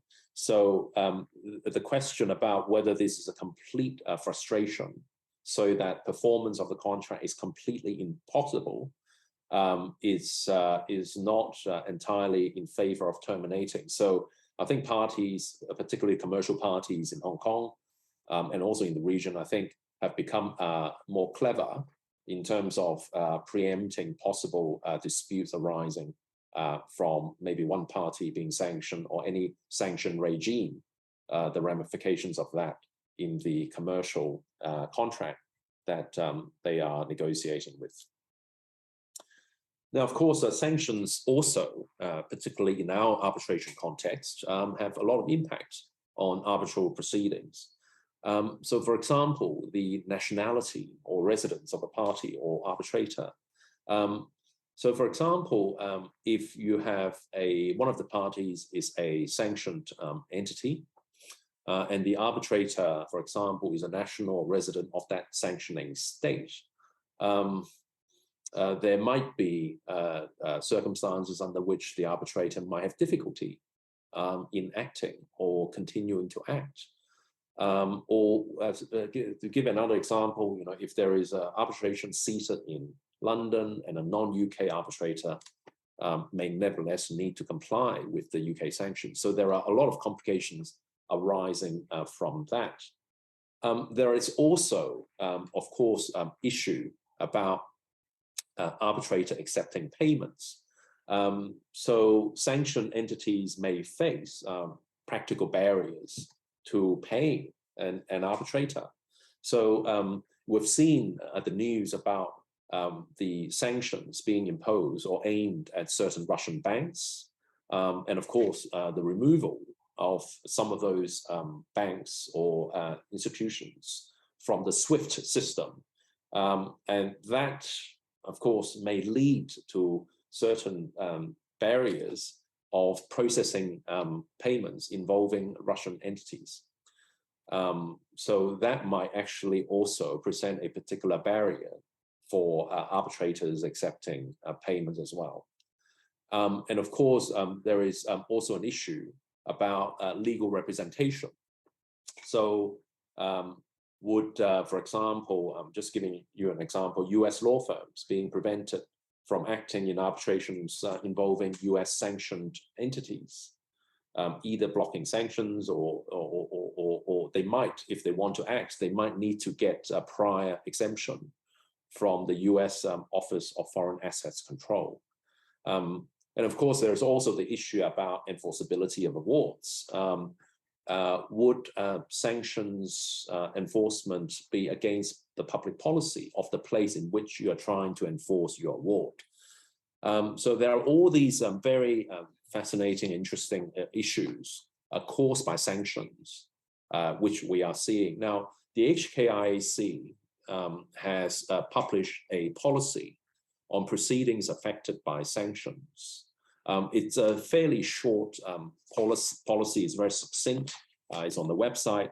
And I think, if you want to know a little bit more about that, do go on to the website. But the policy applies to any of the parties, particularly proceedings, where any of the parties is listed as under a sanctions regime, or any individual entity that directly or indirectly owns or controls a party that is listed under a sanctions regime, where the subject matter, for example, of the dispute falls within the scope of a sanctions regime, or where the arbitrator or the mediator adjudicator is a national or resident of a country affected by a sanctions regime. Now, generally speaking, the HKIAC's provision of administrative services in proceedings is subject to its compliance, of course, with the legal obligations that affect its ability to provide such services. But the HKIAC, it's very clear from their policy, does not treat any party listed under a sanctions regime differently from any other parties in the proceedings. Now, of course, the HKIAC shall not be responsible for any breach of the sanctions regime by any party, etc. And of course, the HKIAC can amend these policies from time to time.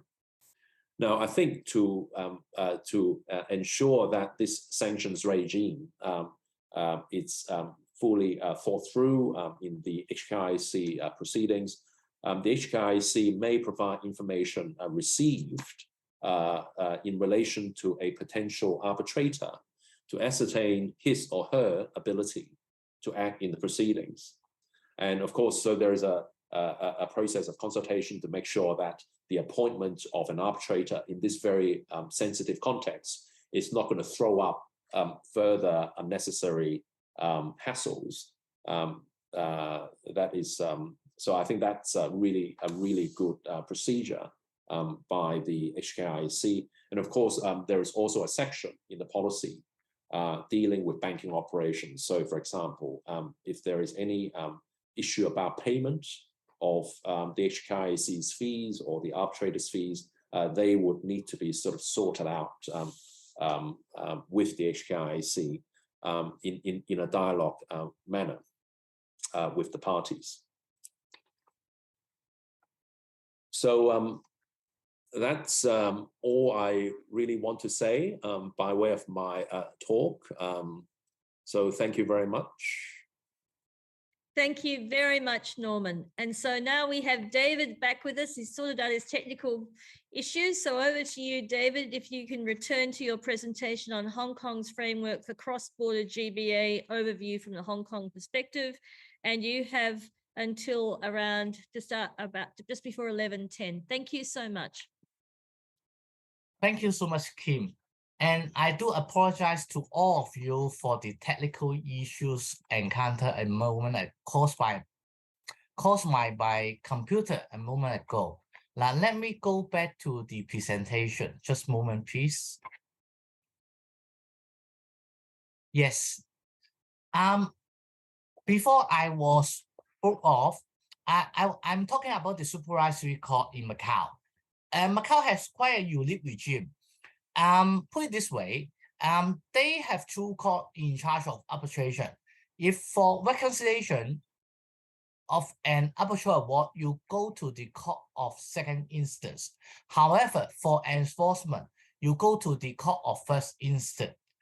Now, what is important under the GBA context is that in my slide, I would like to highlight one particular point, is that according to the one-stop platform for diversified international commercial dispute resolution of the CICC, like if there's any dispute over 300 million RMB and the institute within the GBA area, one of these institute, HKIAC, SCIA, and the Guangzhou Arbitration Commission, actually you can apply directly to the CICC for any interim measure, and also enforcement of the arbitral award in mainland if the award is being rendered by this institution, administered by this institution.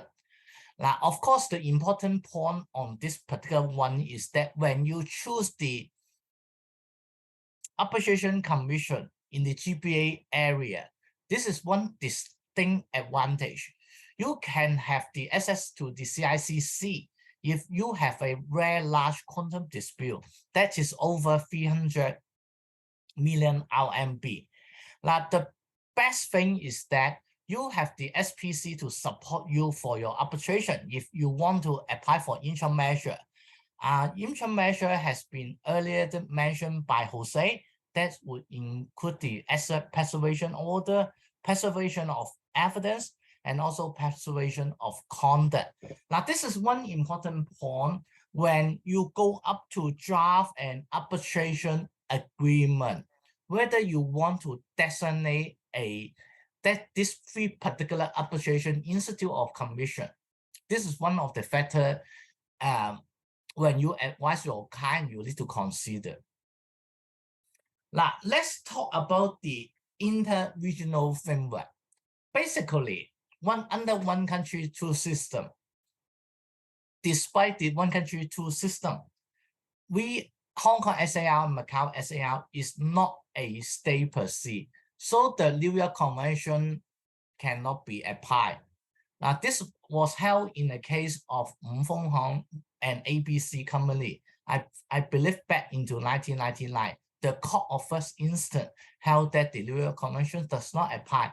That's why subsequently there was a 1999 arrangement entered into between the Hong Kong SAR and the mainland China's government. Now, this and the supplemental arrangement entered into force in 2020, which basically removed one of the hurdles for enforcement under the original 1999 arrangement, is that if you enforce the award in one jurisdiction, you cannot enforce the award in another jurisdiction. Now, this is, if you go look into the New York Convention, there's no such prohibition. For any award, you can enforce at the same time at the different New York Convention state. Now, so the good thing is that for the 2020 supplemental agreement, it will remove this hurdle. Of course, we have this groundbreaking interim measure arrangement, as mentioned both by Victor and also Jose, and it proved a very effective use being in mainland China, in particular in the chart shown by Jose earlier today. Now, this is the three main agreement entered into between the mainland and Hong Kong SAR government. Now, I would like to point out that the arrangement, both the 1999 arrangement and of course the 2020 supplemental arrangement, basically, essentially speaking, is based on the New York Convention. Especially for the Article 5 grant. Basically, is Article 5 grant being incorporated into this arrangement. Now, similarly, Macau and also mainland enter into similar arrangement for the mutual recognition and enforcement of arbitral award. Now, there's also an update. By the end of last year, there's also an arrangement concerning the mutual assistance in interim measure in aid of arbitral proceeding by the Court of Mainland and the Macau SAR. So the interim measure arrangement, Macau has become the second jurisdiction in the world to have such favor to be granted by the Central People's Government. Now, it has been entered into force in 2022. Now, I would like to highlight one particular difference between the Hong Kong interim measure arrangement and the Macau interim measure arrangement, is that in the Hong Kong arrangement, there is a list of designated arbitral commission that can be make the submission to the mainland court for the interim measure. However, there's no such list under the Macau interim measure arrangement. I understand that the main reason is that because in Macau, there are really few arbitral institutes. So both the government do not think it is necessary to put into a list. Now, I will come into this topic about the arbitration commission shortly. Now, of course, it's also about Hong Kong and Macau.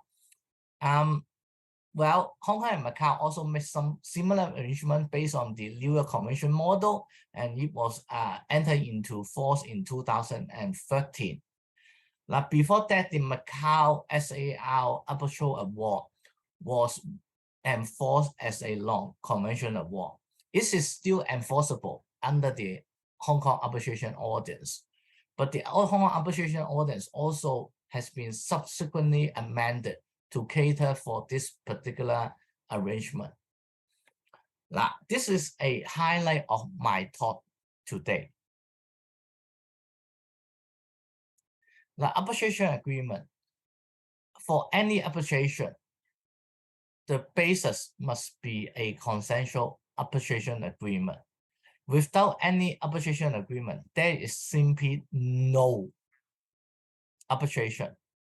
So it is very important that as a lawyer, we need to know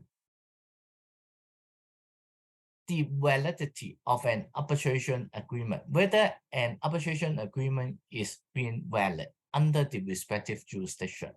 The common validity requirement between the mainland and Hong Kong, it needs to be in writing, and the writing take a broad liberal interpretation, and that means that as long as it is in record in some form, even in WeChat message, fax, or email, it is sufficient. And on this note, the agreement need not to be signed by the party, but in the traditional manner. That means you need to sign it with a pen. In the term we generally use is wet ink-signed. However, there are differences between the requirements. One major difference under the Article 16 of the PLC arbitration law is that in order for an arbitration agreement to be valid under the PLC arbitration law, that needs to have a designated arbitration commission. Now, of course, the Supreme People's Court is very liberal in interpreting what is an arbitration commission. And based on a reply in 2013, effectively, it also recognized as a foreign arbitral commission is also an arbitration commission within the meaning of the PLC arbitration law. However, because of the requirement of to designate an arbitration commission under a arbitration agreement as required by the PLC arbitration law, it indirectly prohibited the ad hoc arbitration in mainland. It's the only exception is that in certain free trade zone area, that is they called ad hoc arbitration may be allowed. On the other hand, in Hong Kong, there's definitely no requirement to designate any arbitration commission. Under the arbitration ordinance, Hong Kong recognized both ad hoc arbitration and also institute administrative arbitration. So in order to have a valid arbitration agreement, the only requirement to be met is that it needs to be in writing. Of course, it's also the subject matter to be covered. It can be arbitrable. So it's very common to see in Hong Kong that you will see a clause like this: arbitration in Hong Kong, English law apply, or arbitration in Hong Kong, Hong Kong law apply. Under the Hong Kong arbitration order, this is definitely a valid arbitration agreement, because the only requirement, as I say, is to be in writing. In an English Court of Appeal case law, there's a dispute whether this arbitration clause is valid. Is arbitration to be settled in London? The English Court of Appeal held this is a valid arbitration clause. Of course, arbitration to be settled in London. London means London to be the seat of the arbitration. Similarly speaking, arbitration in Hong Kong does not mean the hearing venue to be in Hong Kong, but rather the seat of the arbitration is to be in Hong Kong. One further point I wanted to make is that under Article 18 of the PLC arbitration law, if it make unlike the requirement of the under Article 18 of the PLC arbitration law, if the arbitration agreement to a reference to a long-existing arbitral commission, actually the arbitration agreement under Hong Kong law will be deemed as a valid arbitration agreement. It is an ad hoc arbitration agreement because the parties still displays the intention to submit the dispute to arbitration. This is based on the Lucky Gold Star case by Mr. Justice Cabin decided in 1993. Now, go back to the basic. Because in the mainland, in order to draft a valid arbitration agreement, you need to include the arbitration commission. So I do a survey in the GBA city in mainland China. I can identify, hopefully, this is the complete list of all the arbitration commission in the Greater Bay Area in the mainland side. Of course, the most important one is the SCIA, and there are also other arbitration commission in different cities. Now, however, I noticed that in Zhongshan, there's no arbitration commission. There's no Zhongshan arbitration commission, but while the Guangzhou arbitration commission have a Zhongshan branch. Like in Hong Kong, it's also mentioned earlier, and it is in fact under the requirement for the interim measure between Hong Kong and mainland to have a designated arbitration commission in order the parties can apply for the interim measure in mainland China. Now, this is a list.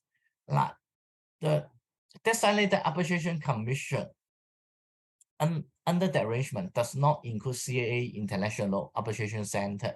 CAA International Arbitration Center refer to the Chinese Arbitration Association International Arbitration Center. It is a arbitration commission from the Taiwan region.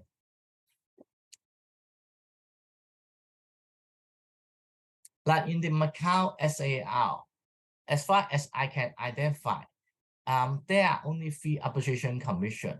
The World Trade Center Macau Arbitration Commission Center, the Macau Lawyers Association Arbitration Center, and also the Macau SAR Government Consumer Council Mediation and Arbitration Center.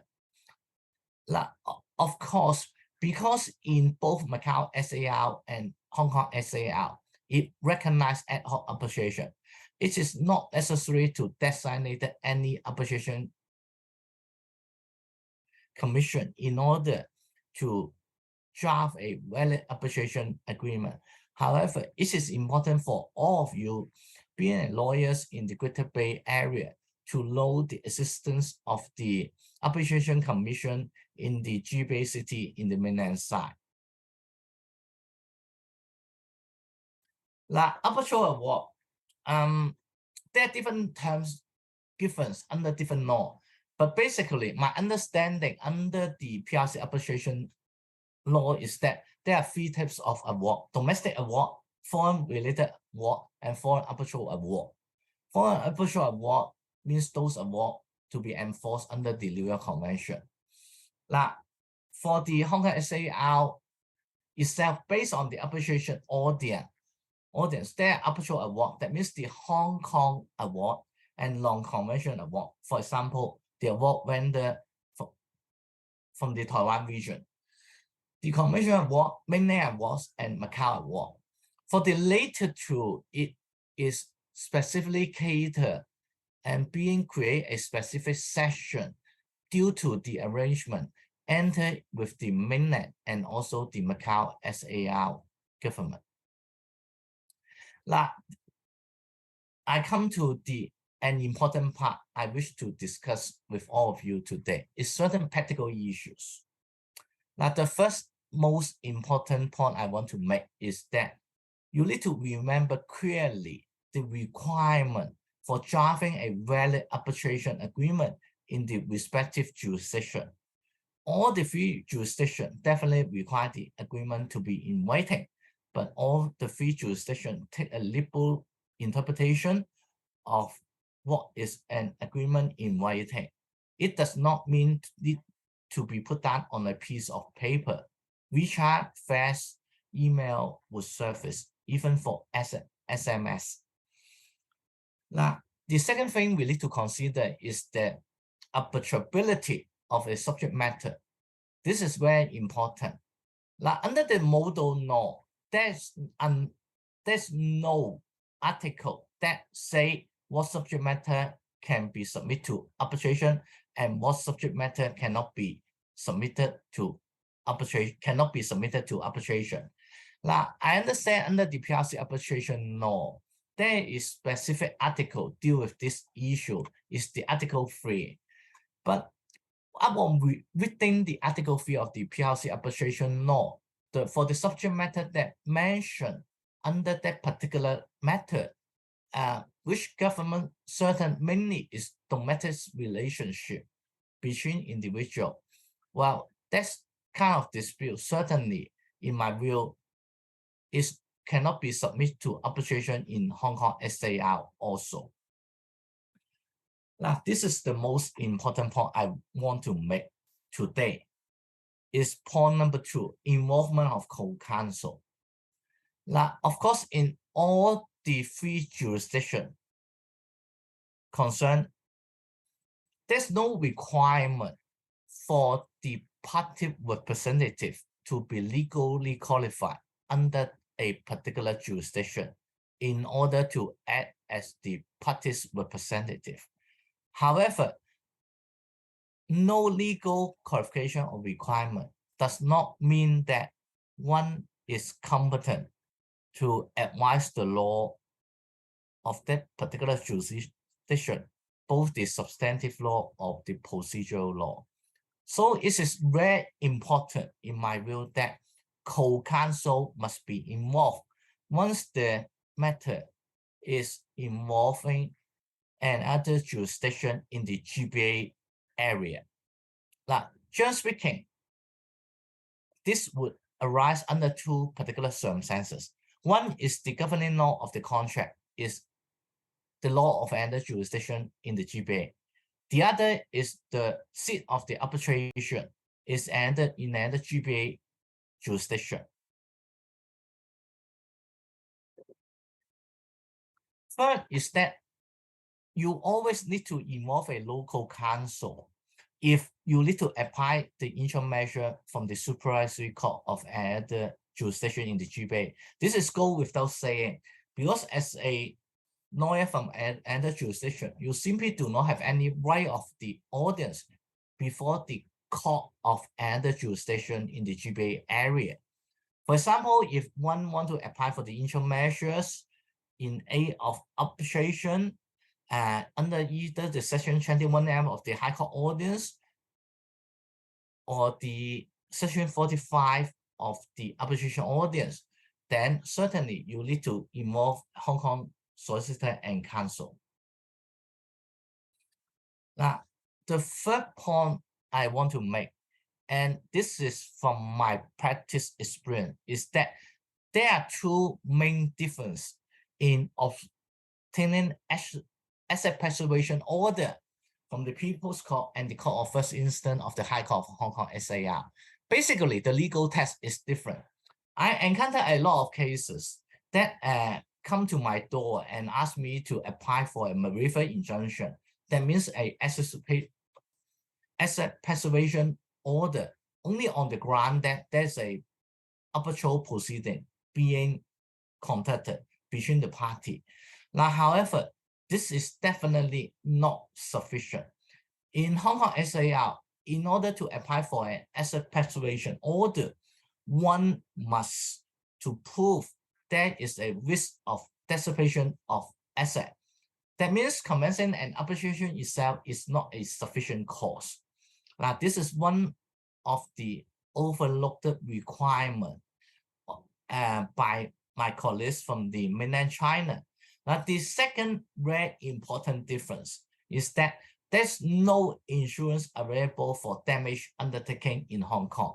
Now, and I understand in mainland China, major insurance company would provide a type of insurance that cover the damages arising from an asset preservation order.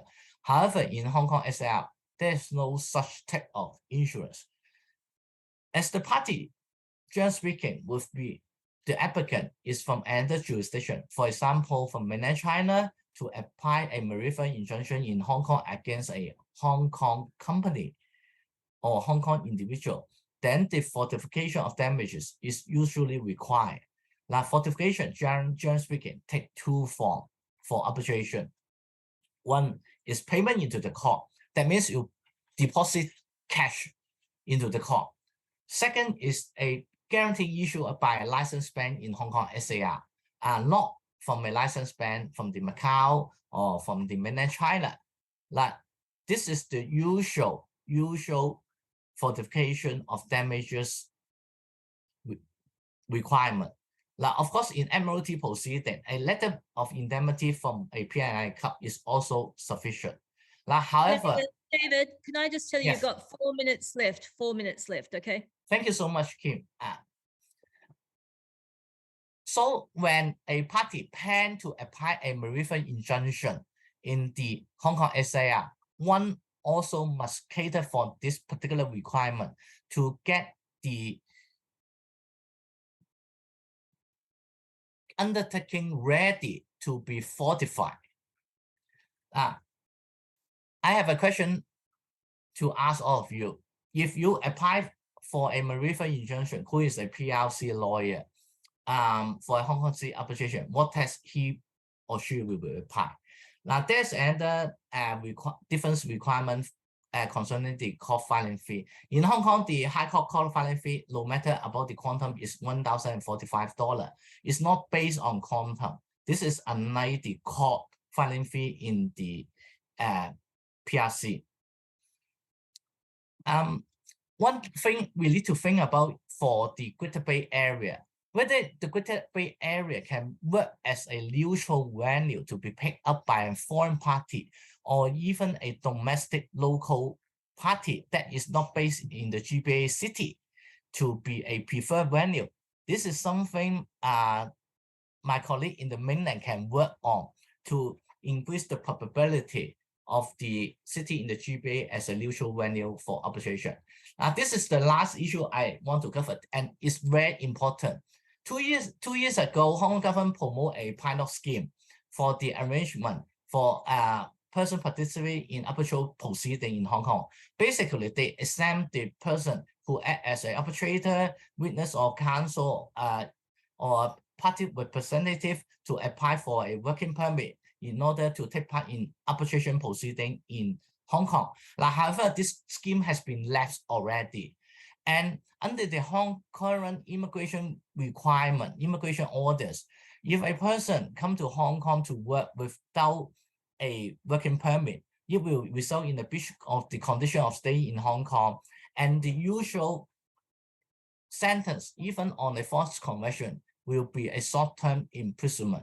So this is a very important point that my colleague in the mainland need to take note if you come to Hong Kong to participate in the arbitration proceeding physically. And of course, on this note, you will reflect that participate virtually in an arbitration hearing may solve the issues. However, I understand the pilot scheme, while has been lapsed already, the Hong Kong government is going to review, is on the stage of revising this scheme, and it will be properly implemented to make this scheme as a permanent scheme, and to include in all the nationals that come to Hong Kong to participate in the arbitration proceeding to be exempted from the working permit requirement. But until then, please apply for a working permit if you want to participate in a arbitration hearing conducted in Hong Kong. Well, this comes to the end of my presentation. Thank you so much. Thank you very much, David. Now, Madam Ran has just suggested we have a 10-minute break after this first 2 hours. So can everyone please come back in 10 minutes? And thank you so much to our speakers so far and to our 2 speakers to come. Thank you. See you in 10 minutes. Thank you. Thank you, Kim. Thank you.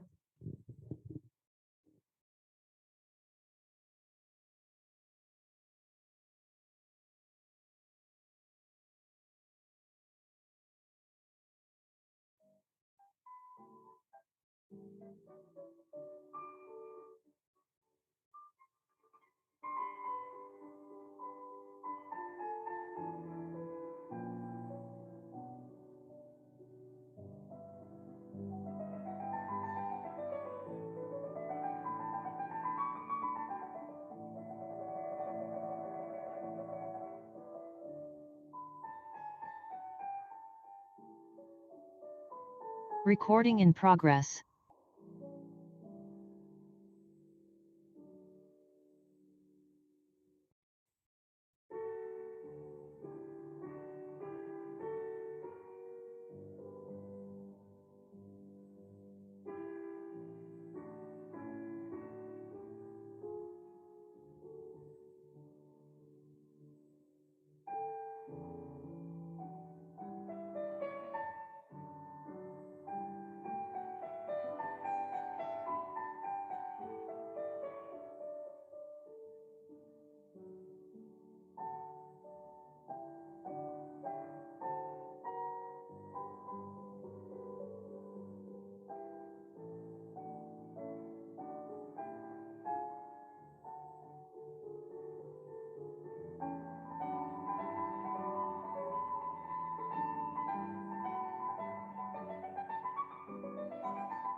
I welcome you back. Please be seated.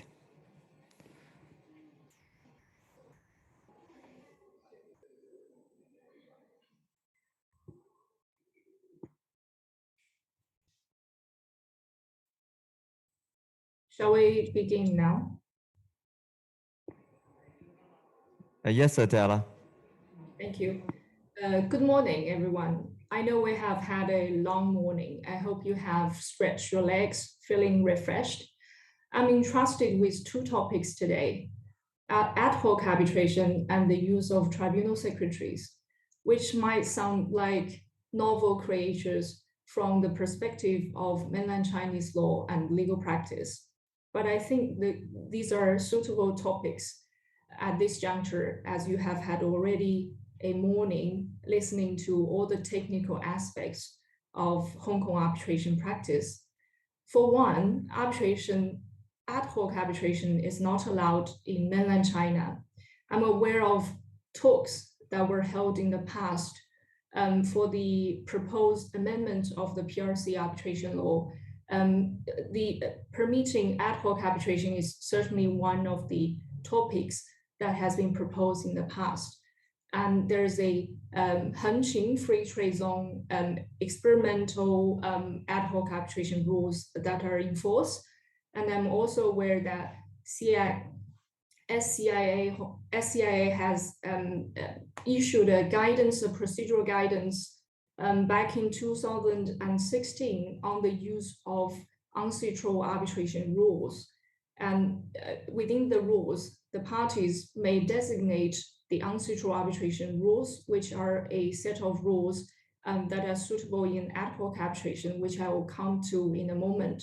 And the procedural guidance actually said, unless the tribunal decides otherwise, and if the parties do not come to an agreement as to the place of arbitration, the arbitration shall be Hong Kong.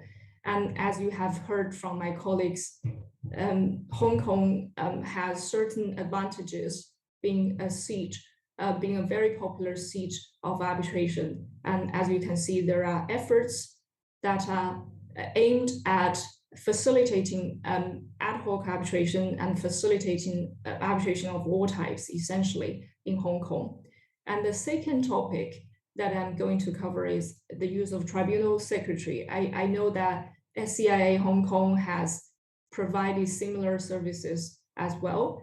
I do not think I have sufficient time to go into every technical detail of either topics, but I hope you can sit back and as you hear from me on these novel creators, you may write your questions in the question box and I'm happy to deal with the questions. I have 20 minutes. Here we will move on to the first topic.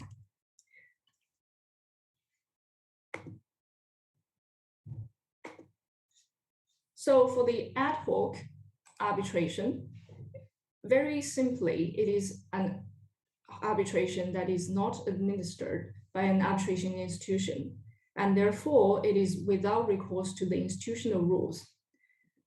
As a result, and one of the most obvious benefits of ad hoc arbitration is that the procedure is entirely determined by the tribunal and the parties. The reverse side of the coin is obviously that time might be needed, longer time might be needed if the parties do not cooperate in the negotiation or they do not come to agreement very easily. Typically, ad hoc arbitration has been used in maritime arbitration and also in domestic construction arbitration disputes, by which I mean Hong Kong local construction disputes.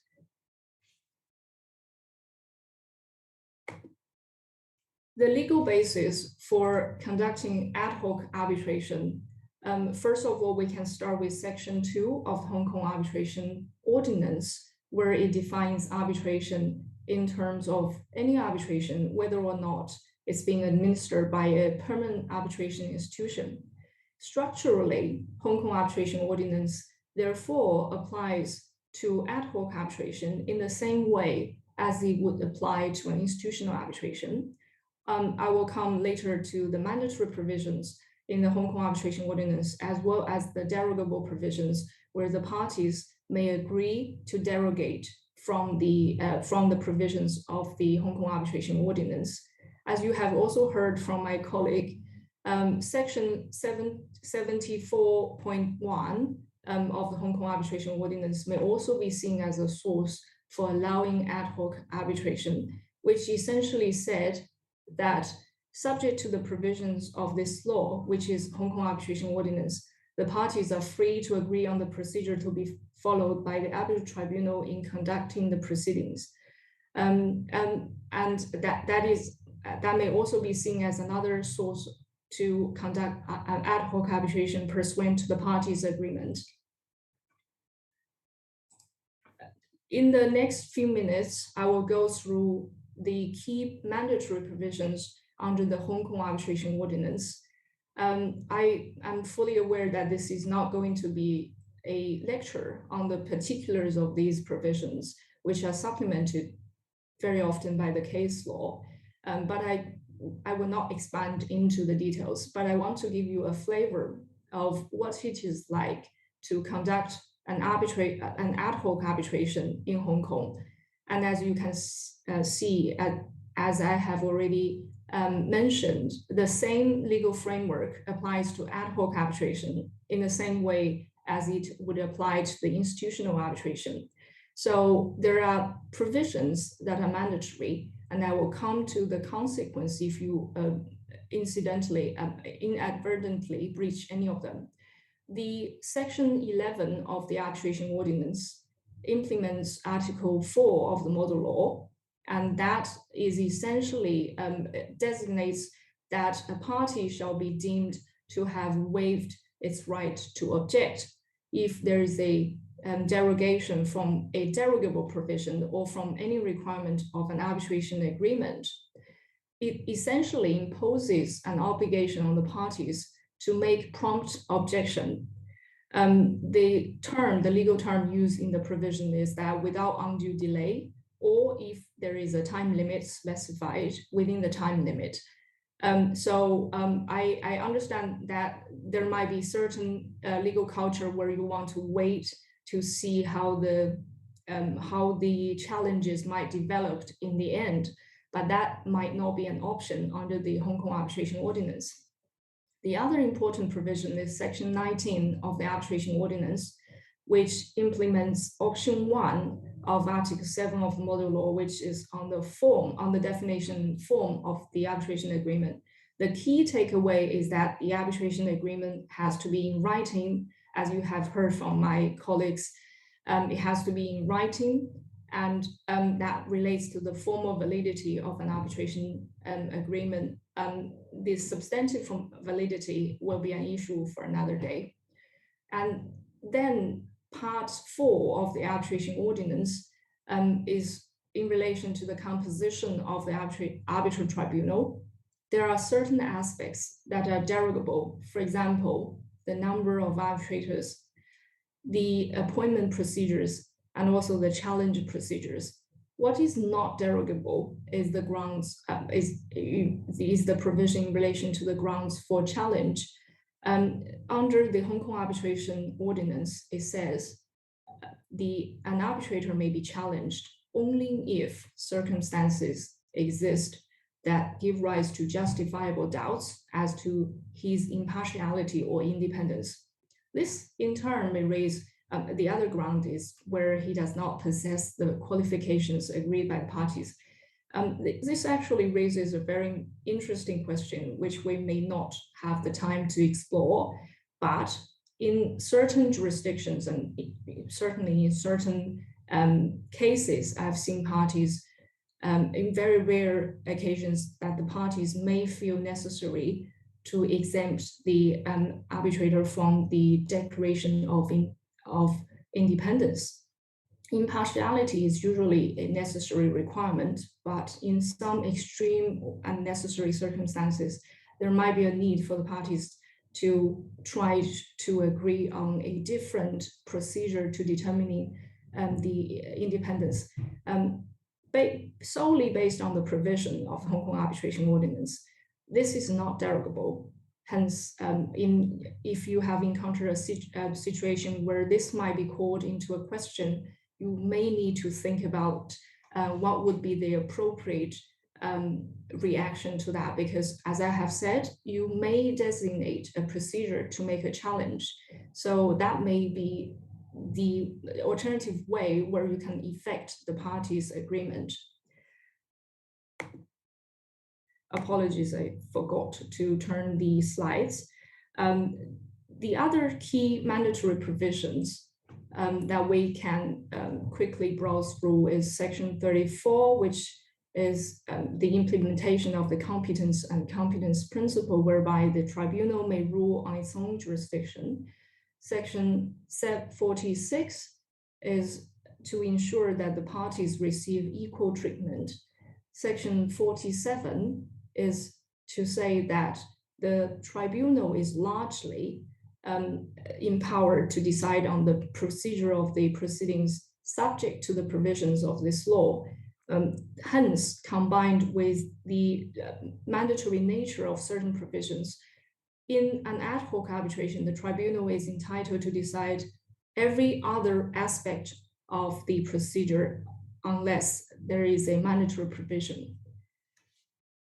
If we may now move on to the next slide. Section 55 is where it says that the court may provide assistance in taking evidence, and this means that the court may provide assistance whether or not it is an ad hoc arbitration or it is an institutional arbitration. Section 64 determines the rules usually understood as the substantive law applicable to the dispute. What is not derogable, as you can see from the screen, is that the parties, the tribunal may not apply the amiable compositor only if the parties have expressly authorized it to do so. And the other mandatory provision is that the tribunal must have taken into account the terms of the contract and the applicable trade usages. In the other situations, the parties are entitled to agree on the rules of the substantive that would govern rules of law that would govern the substantive dispute. And where the parties do not reach an agreement, the tribunal is entitled to apply the conflict of law rules to determine the rules that would apply to the substantive dispute. And the other provision is about the settlement.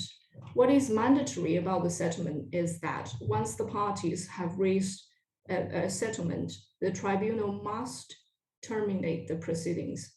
And in certain occasions where the parties request and the tribunal does not object, the tribunal may record the settlement in the form of a consent award.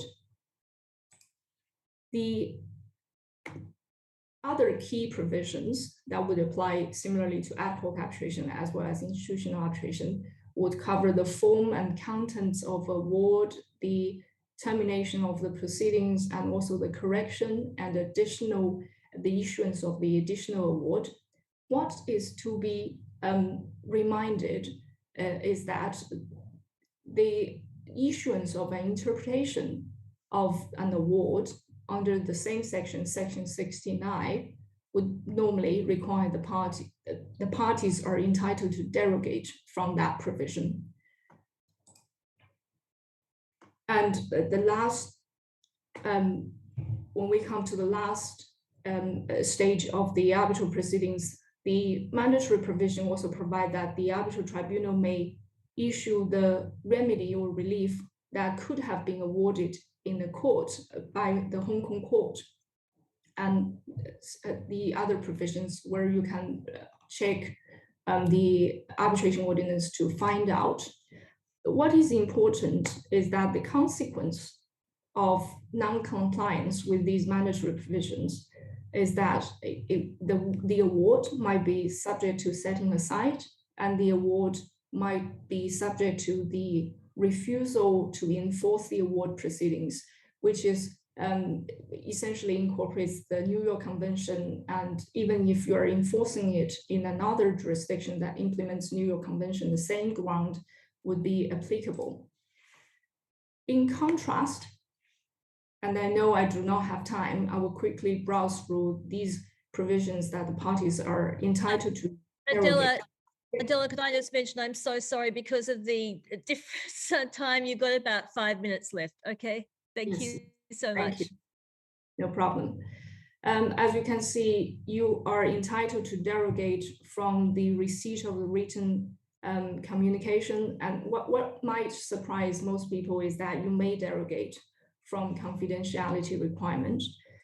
And I have said there are other procedures that you may agree for the composition of the arbitral tribunal. And as you can see, there are other aspects of the arbitration that you may derogate.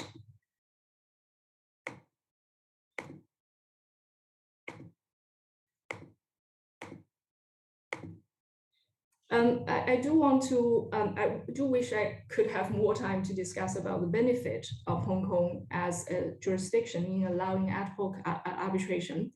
As you have been aware of the SCIA's efforts in designating Hong Kong as a seat for ad hoc arbitration in a way of bypassing the compulsory provision under the Chinese arbitration law to allow ad hoc arbitration.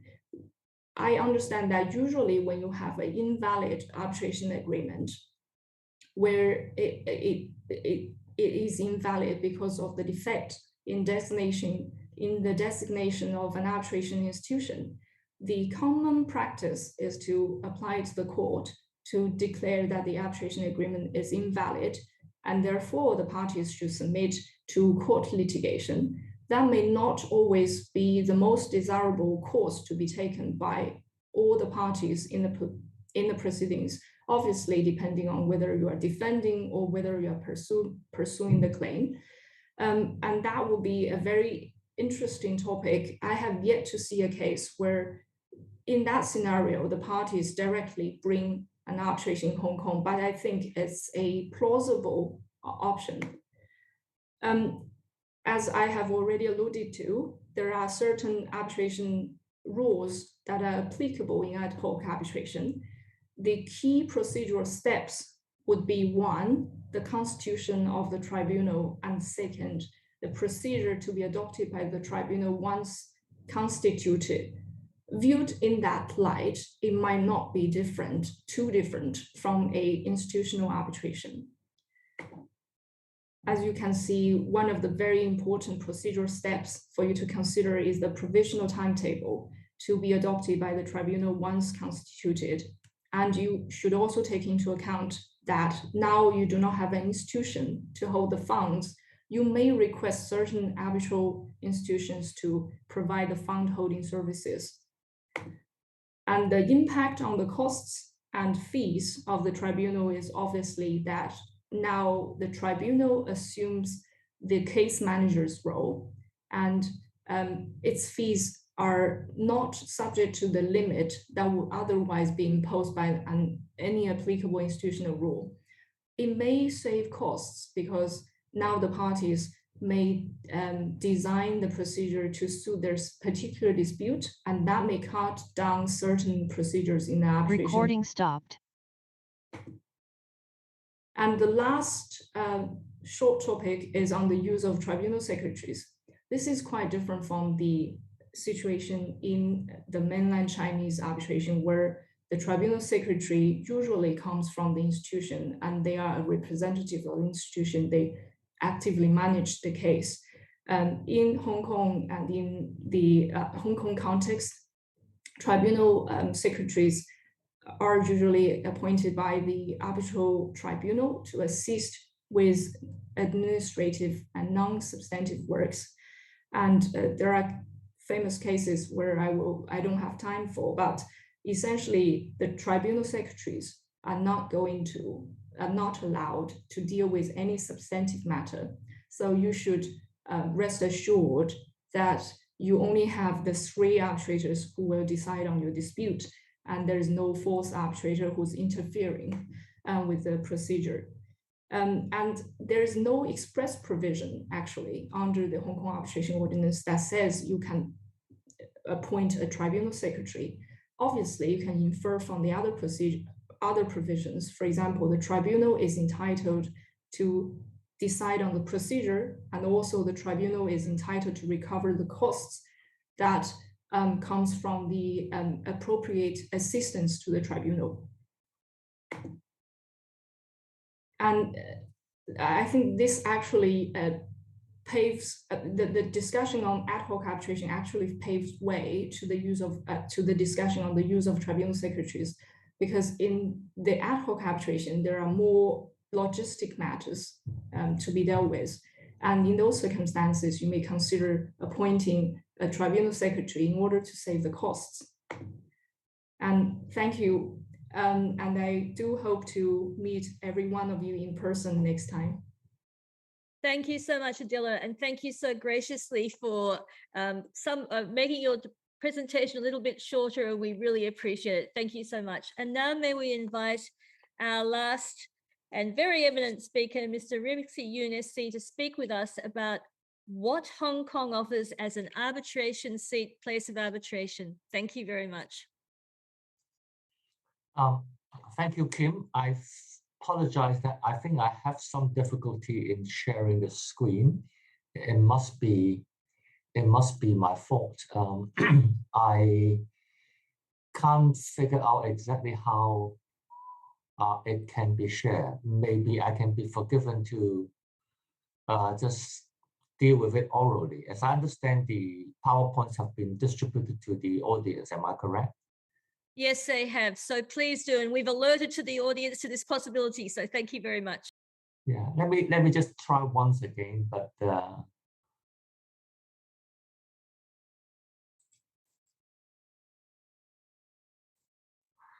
sorry, I think my second attempt failed as well. So ladies and gentlemen, honorable guests, forgive my technical incompetence in dealing with the PowerPoints, but I hope you have my slides in hand.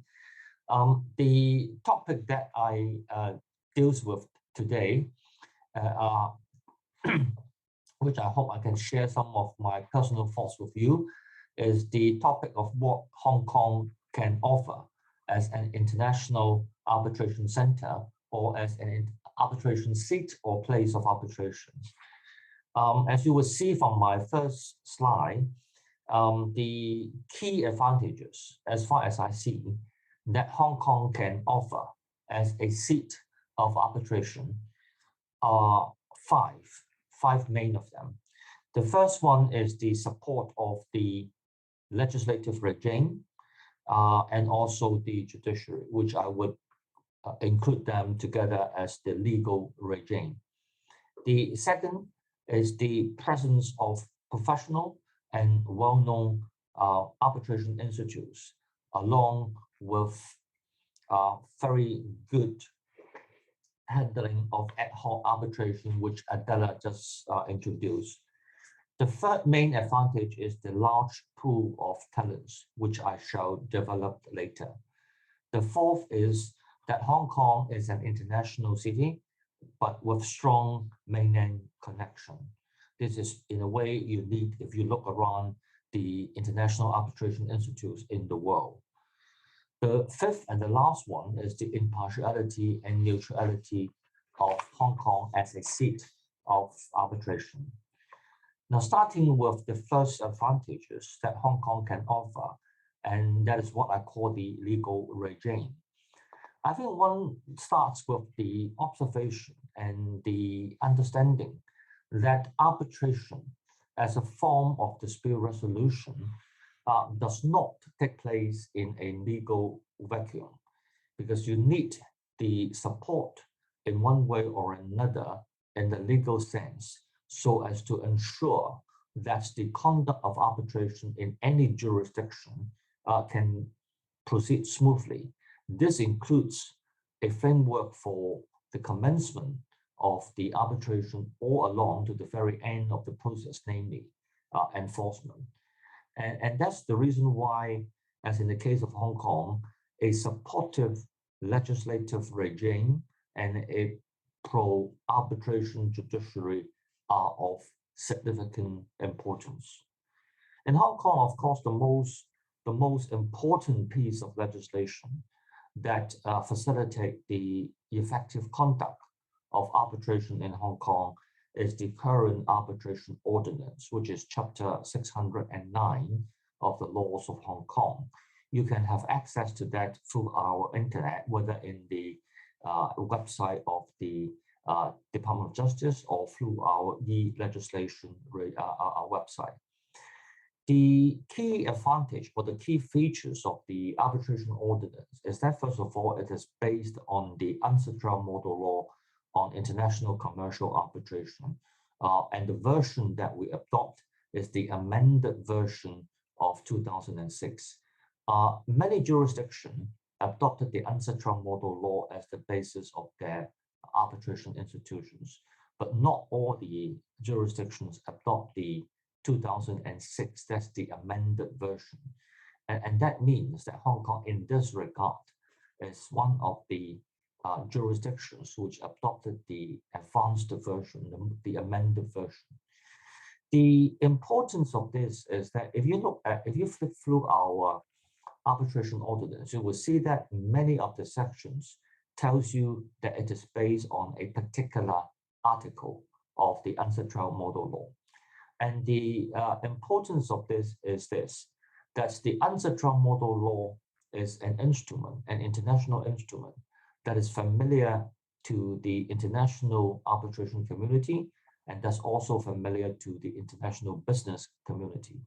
In other words, although the arbitration ordinance in Hong Kong does have, in one way or another, modified the provisions in the UNCITRAL model law, but by and large, I think one can say our arbitration ordinance is a very largely, to a large extent, a replica of the UNCITRAL model law.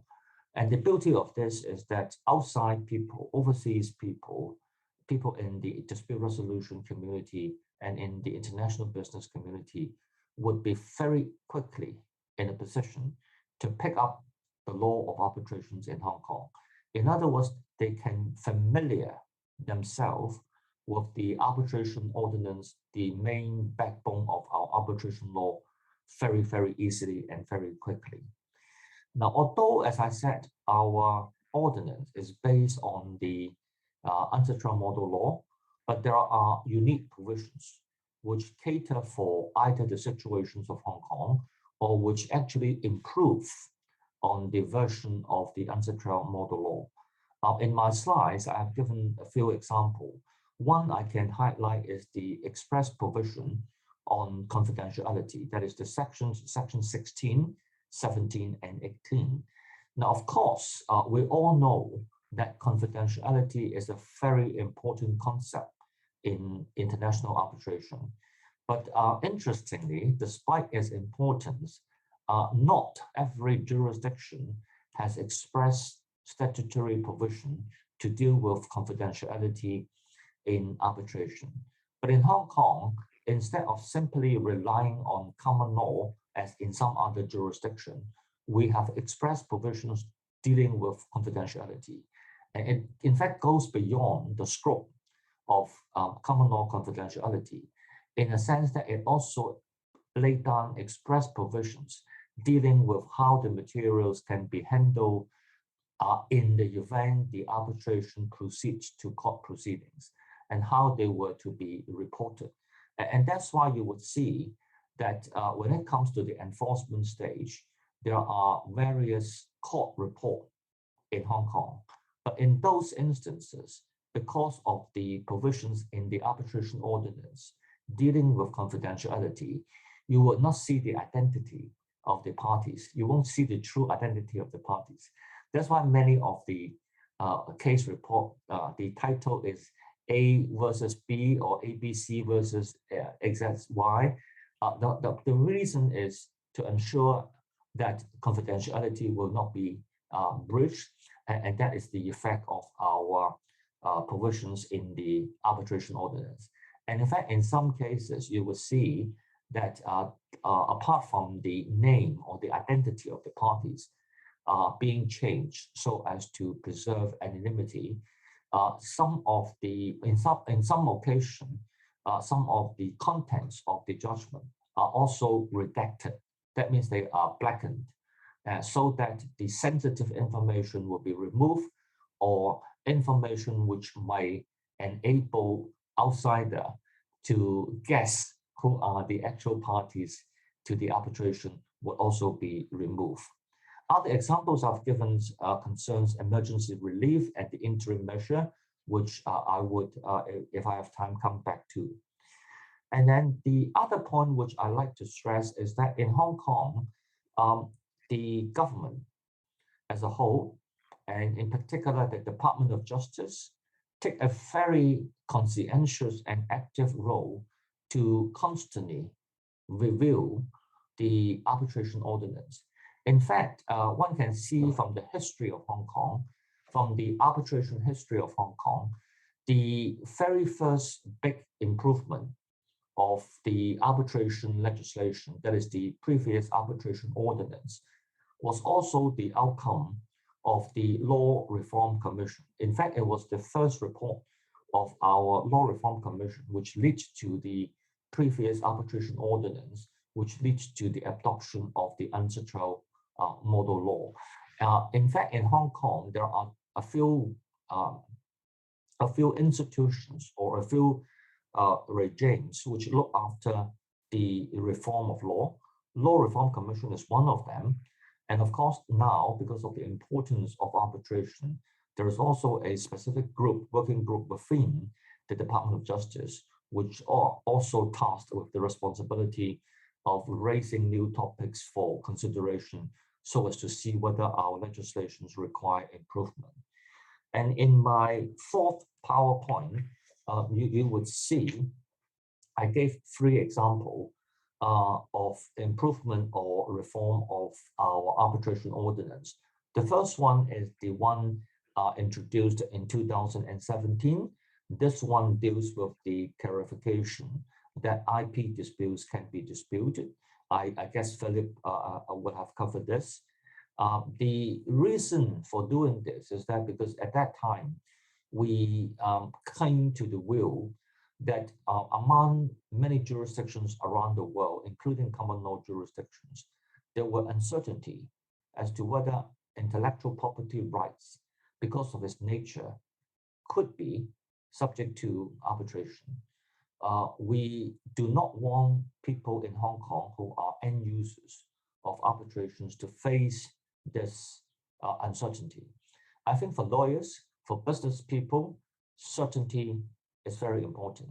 In fact, certainty of the law is a crucial element of the concept of the rule of law. And that's the reason why we took up the responsibility. We look at this area and then change the law so as to ensure that intellectual property disputes can be resolved in Hong Kong. And that's also consistent with one of our other objectives, and that is to make Hong Kong one of the intellectual property hub in the Asia Pacific region. The second example that I gave is the ordinance concerning third-party funding, which I believe you would by now have been familiar because this facilitates third-party funding of arbitrations in Hong Kong. And the last one is the one which is introduced this year. In a way, this is one step further after we have introduced the third-party funding. Put it very briefly, this ordinance would be a very good basis to ensure that end users can, in a way, do mix and match of different contingency or different options of third-party funding, so that you would be able to agree to an agreement concerning third-party funding, which most suit to your case. I dare say that the end result, namely the scope Recording in progress. The scope in permission in allowing the mix and match is the most flexible so far we have seen in the Asia Pacific region, as well as many other common law jurisdictions. In addition to legislation, of course, we need the support of the judiciary. And I think in this regard, I dare venture to say that we have a very, very pro-arbitration judiciary. We have one of the judges in charge of the arbitration and construction list. You can check her judgment. Many of them are showing very strong signs of acceptance of the doctrine of pro-arbitration. And one can also see from the figures of enforcement, also the figures of the cases concerning refusal of resorting to court litigation in the event the parties have previously agreed arbitration. So these are the key features. And also from time to time, the Hong Kong judiciary clarify interesting or important areas of law concerning arbitration. I've given certain examples in PowerPoint slide 5. One of the cases that I can highlight and illustrate is that in modern times, in the past few years, we have seen the upsurge of multi-tier dispute resolution clauses. Very often, very typical, they require, first of all, the raising of the disputes with the other side's senior management, and then attempt of mediation, and then if all fail, then you go to arbitration. In the past, there have been some inconsistency in the cases, both in Hong Kong and overseas, as to the actual nature and effect of these clauses.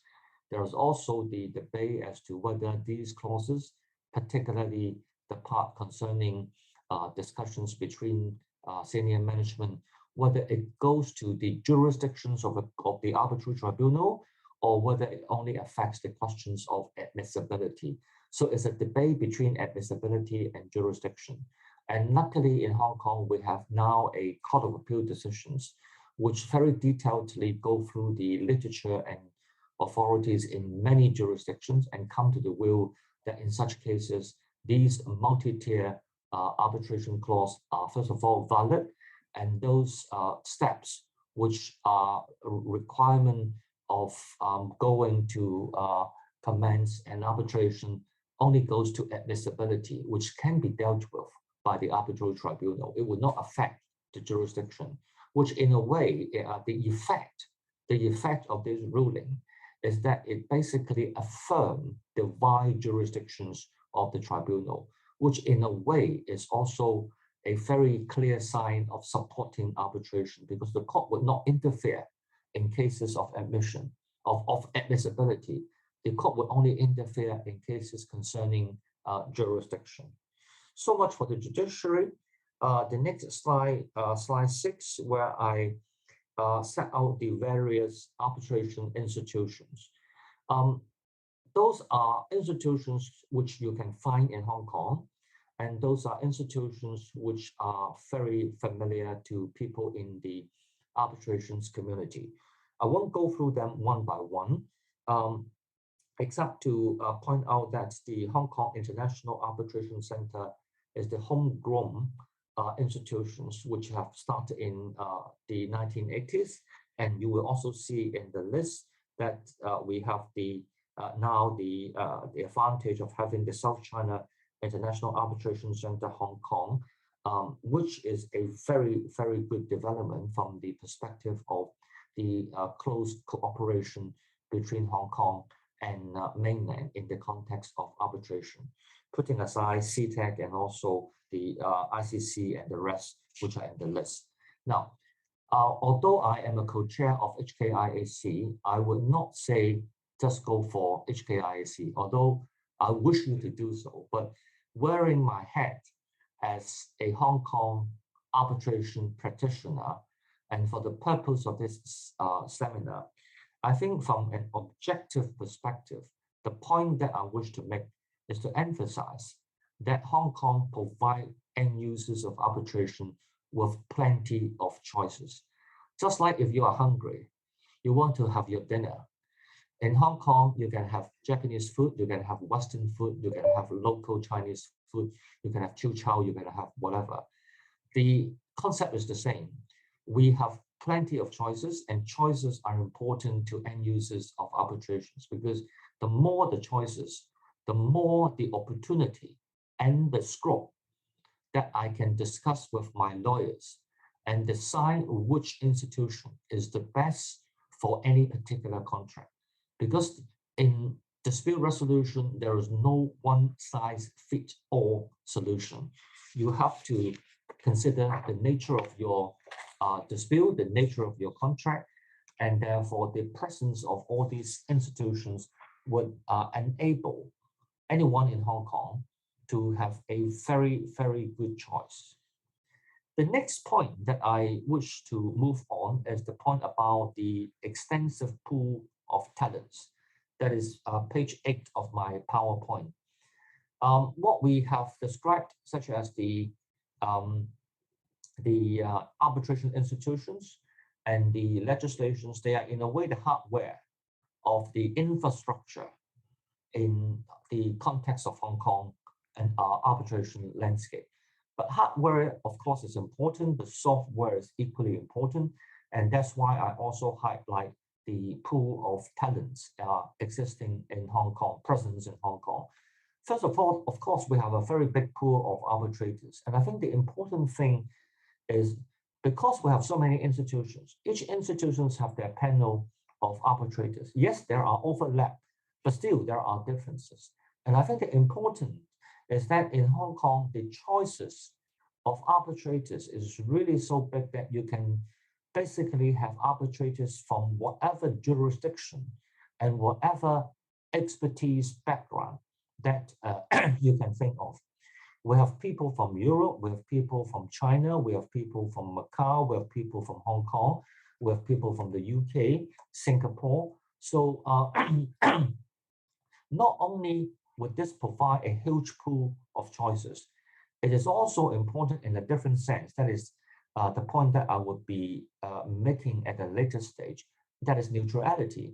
Because if the parties are concerned with the nationality of the arbitrators or their background, the huge pool of arbitrators in Hong Kong would enable the end user of arbitrations to pick someone from a jurisdiction that they would perceive to have absolutely no connection with the dispute, someone who would be absolutely no concern of impartiality or neutrality. So this is the two, in a way, two implications of our extensive pool of talents. One, you can have choice of different people to assist you, to provide you with top assistance. Secondly, it guarantees impartiality and neutrality. Now, of course, apart from arbitrators, there are other people who are equally important, like legal representatives. Hong Kong, again, is a very open society in terms of legal representations. If you look around and compare Hong Kong with other jurisdictions, such as Singapore, the legal market in Hong Kong is far more open. And that's why you see many overseas lawyers in Hong Kong, whether they are wearing the capacity of a consultant in a Hong Kong law firm, or they are working in a foreign registered law firm. So for that reasons, whatever main jurisdictions that you want to deal with, probably you will be able to find a suitable overseas lawyer in Hong Kong to assist you. And apart from that, of course, the important point is in Hong Kong, as my other colleagues have also emphasized, you don't need to be a Hong Kong qualified lawyer before you can represent or advise a party in an arbitration conducted in Hong Kong. It's just that the client like you, the client wants to instruct you, then you can work in Hong Kong as representatives of parties in an arbitration. This, of course, from the client's perspective, he can have someone that he has been working along with, therefore he has confidence in that person. And in addition, the person that he trusts can work with whatever choices that he made in Hong Kong. So it could be, again, another mix and match, which can have cross-fertilizations and also give you advices as to how things happens in Hong Kong. And also there is the advantage of dealing with foreign law, because very often in arbitration, you would face questions of foreign law. Now, in the court system, you would have to have experts on foreign law. In arbitration, it's far more flexible. The representatives can decide to call expert on foreign law, but you can also have, say, for instance, what we have seen quite often is you can have a team of 3 legal representatives, 2 of them from, say, common law jurisdiction, another from a foreign jurisdiction, and that person, that representative can make submissions on foreign law without having the need to call expert, so as to save time and save expenses. So that's the beauty of the flexible arrangement. And apart from lawyers and arbitrators, of course, we also have a very good supply of people who can be good and efficient tribunal secretaries. And Adela has just explained that to you. And of course, we also have very good suppliers of transcript service, translations. All these are easily and readily available in Hong Kong at a reasonable price. So this is another point. The next point that I would like to deal with is the point about being international and at the same time with a strong mainland connection. In a way, I would venture to suggest that Hong Kong has the best of both worlds, because on the one hand, it is an international city. People come to Hong Kong, the international community, the business community from around the world are familiar with Hong Kong. So they are used to Hong Kong's characteristics as an international cosmopolitan city. On the other hand, because of the strong economy and the big business market in mainland China, people have a need to have a connection with mainland China. And they can, of course, have a choice to go to mainland, but they also have a choice to come to Hong Kong because of the international dimension as well as the close connection with the mainland. And in this regard, Hong Kong is grateful for the support of the mainland authorities, because we have various arrangements signed with the mainland. In my PowerPoint, I have highlighted the enforcement arrangement that was signed as early as 1999, but recently revised. The beauty of that arrangement is effectively the same as the New York Convention. So again, people are familiar or would be familiar with this regime because this is what they have been doing. And this ensure, as the statistics can show, a very robust enforcement if you have an award in Hong Kong and you want to enforce it in the mainland. Apart from that, what I have not said in my PowerPoint is we have also signed similar arrangement with Macau. Therefore, similar enforcement procedures can be taken in case you have an award and you want to go to Macau to enforce. The other arrangement which I like to highlight and which is included in the PowerPoint is the arrangement concerning mutual assistance in court order interim measures. That's not a new thing, but that's not also a very old thing. We only have this for a few years, and the unique nature of this is that it illustrates the point that I make, that is Hong Kong has the best of both worlds. We are international and yet we have the mainland support, because Hong Kong is the only jurisdiction where you can do this. In the past, you can't do this, but with this arrangement, you can do this. But in some other jurisdictions, say in UK, you won't have this arrangement. In Singapore, you won't have this arrangement. And in emergency circumstances, you can effectively get what common law lawyers would describe as injunction or freezing orders, whereas in continental system, you describe as interim measures. Those are very effective. And wearing my hat as the co-chair of HKIAC, I can tell you that we have gone through virtually all the cases that we have dealt with under this arrangement. The efficiency of the relevant mainland court in dealing with this kind of application is extremely impressive. We have cases being handled within couples of days. Even for very complicated cases, they very often finish and grant the order within a week. So one can see how important they regard this arrangement and how efficient that they are prepared to handle this application. The last point that I like to illustrate in this regard is that, again, another recent news is about our relationship with the China International Commercial Court. I think David mentioned something about this earlier in his presentation. In short, in order not to be repetitive, in short, the China International Commercial Court has a one-stop platform. In other words, people going to CICC can choose to continue with court arbitration. Cases will be dealt with by the Chinese judges who are very experienced, but you also have the option of going for mediation or for arbitration. And HKIAC is one of those being included in the one-stop platform. It is in fact so far the only institution outside mainland which has been included in that one-stop platform. And of course, the thing is putting aside the reputation of CICC, the beauty of HKIAC joining or being included in that platform is that you can then have very effective interim measures and other procedural steps being dealt with within the overall umbrella of CICC. And CICC is also attractive to the international community in the sense that it can ventilate very substantial international disputes before the court in China. For these reasons, with these illustrations, I think one can see why I say at the very beginning that Hong Kong, on the one hand, remain an international city, but at the same time has all this close connection with the mainland. And this brings me to my last PowerPoint.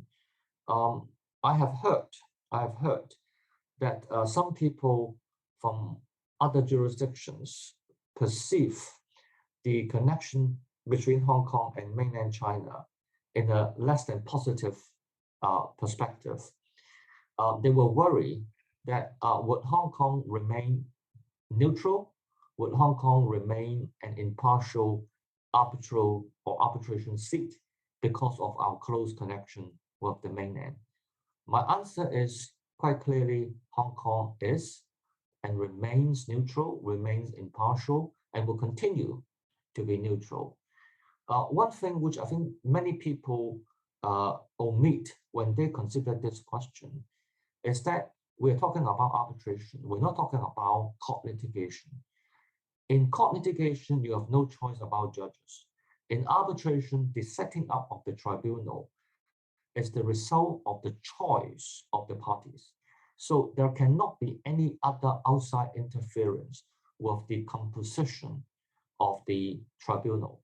And the tribunal is the most important element in the very first step of the arbitration process, because by choosing arbitrators whom you trust, whom you believe to have the expertise, whom you believe to be neutral, impartial, and independent, you would be rest assured that the tribunal would decide the case in a neutral and impartial manner. Therefore, whoever asks whether Hong Kong remains an impartial or neutral arbitration venue, my answer always would be yes, and all you need to think about is the composition and the setting up of the tribunal, which is entirely the choice of the parties. And of course, one can take the logic slightly further, step by step. The choice of the procedure, the choice of the arbitration institutions, all these are within entirely the control of the parties. Of course, they are bound by the arbitration agreement, but the arbitration agreement is the result of the freedom of negotiation between the parties. And also, of course, another point that I would add is the point about judicial independence.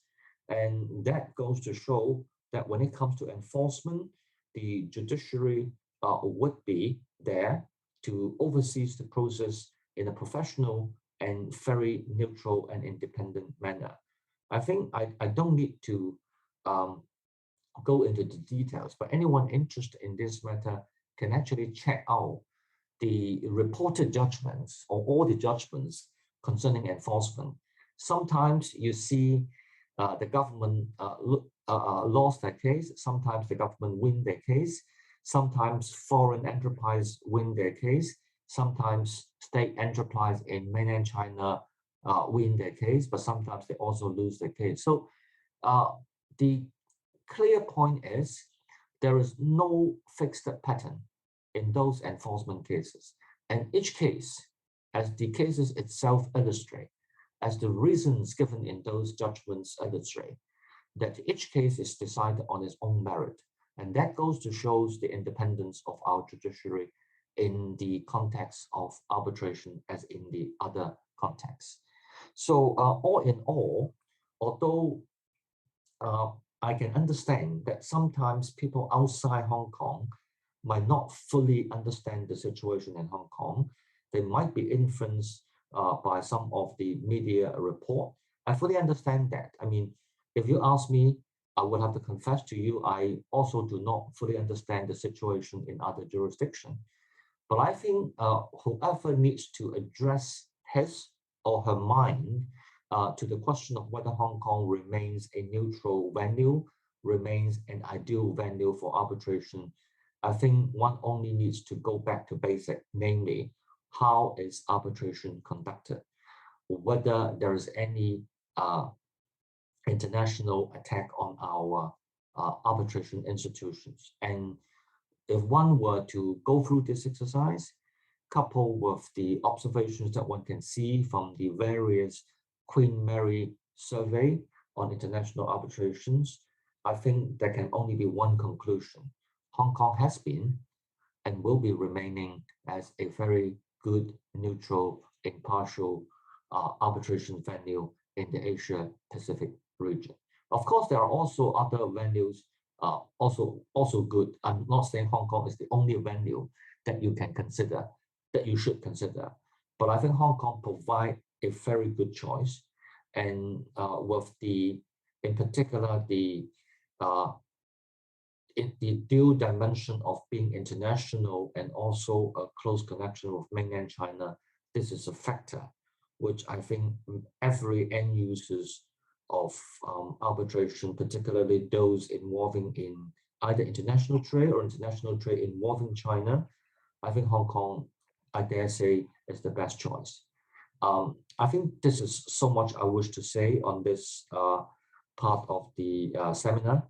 Thank you for listening to me. Thank you for patience. And again, can I thank the organizer for inviting me and for giving me this opportunity to share with you my personal thoughts on this topic. And I wish you a very nice Sunday. Thank you.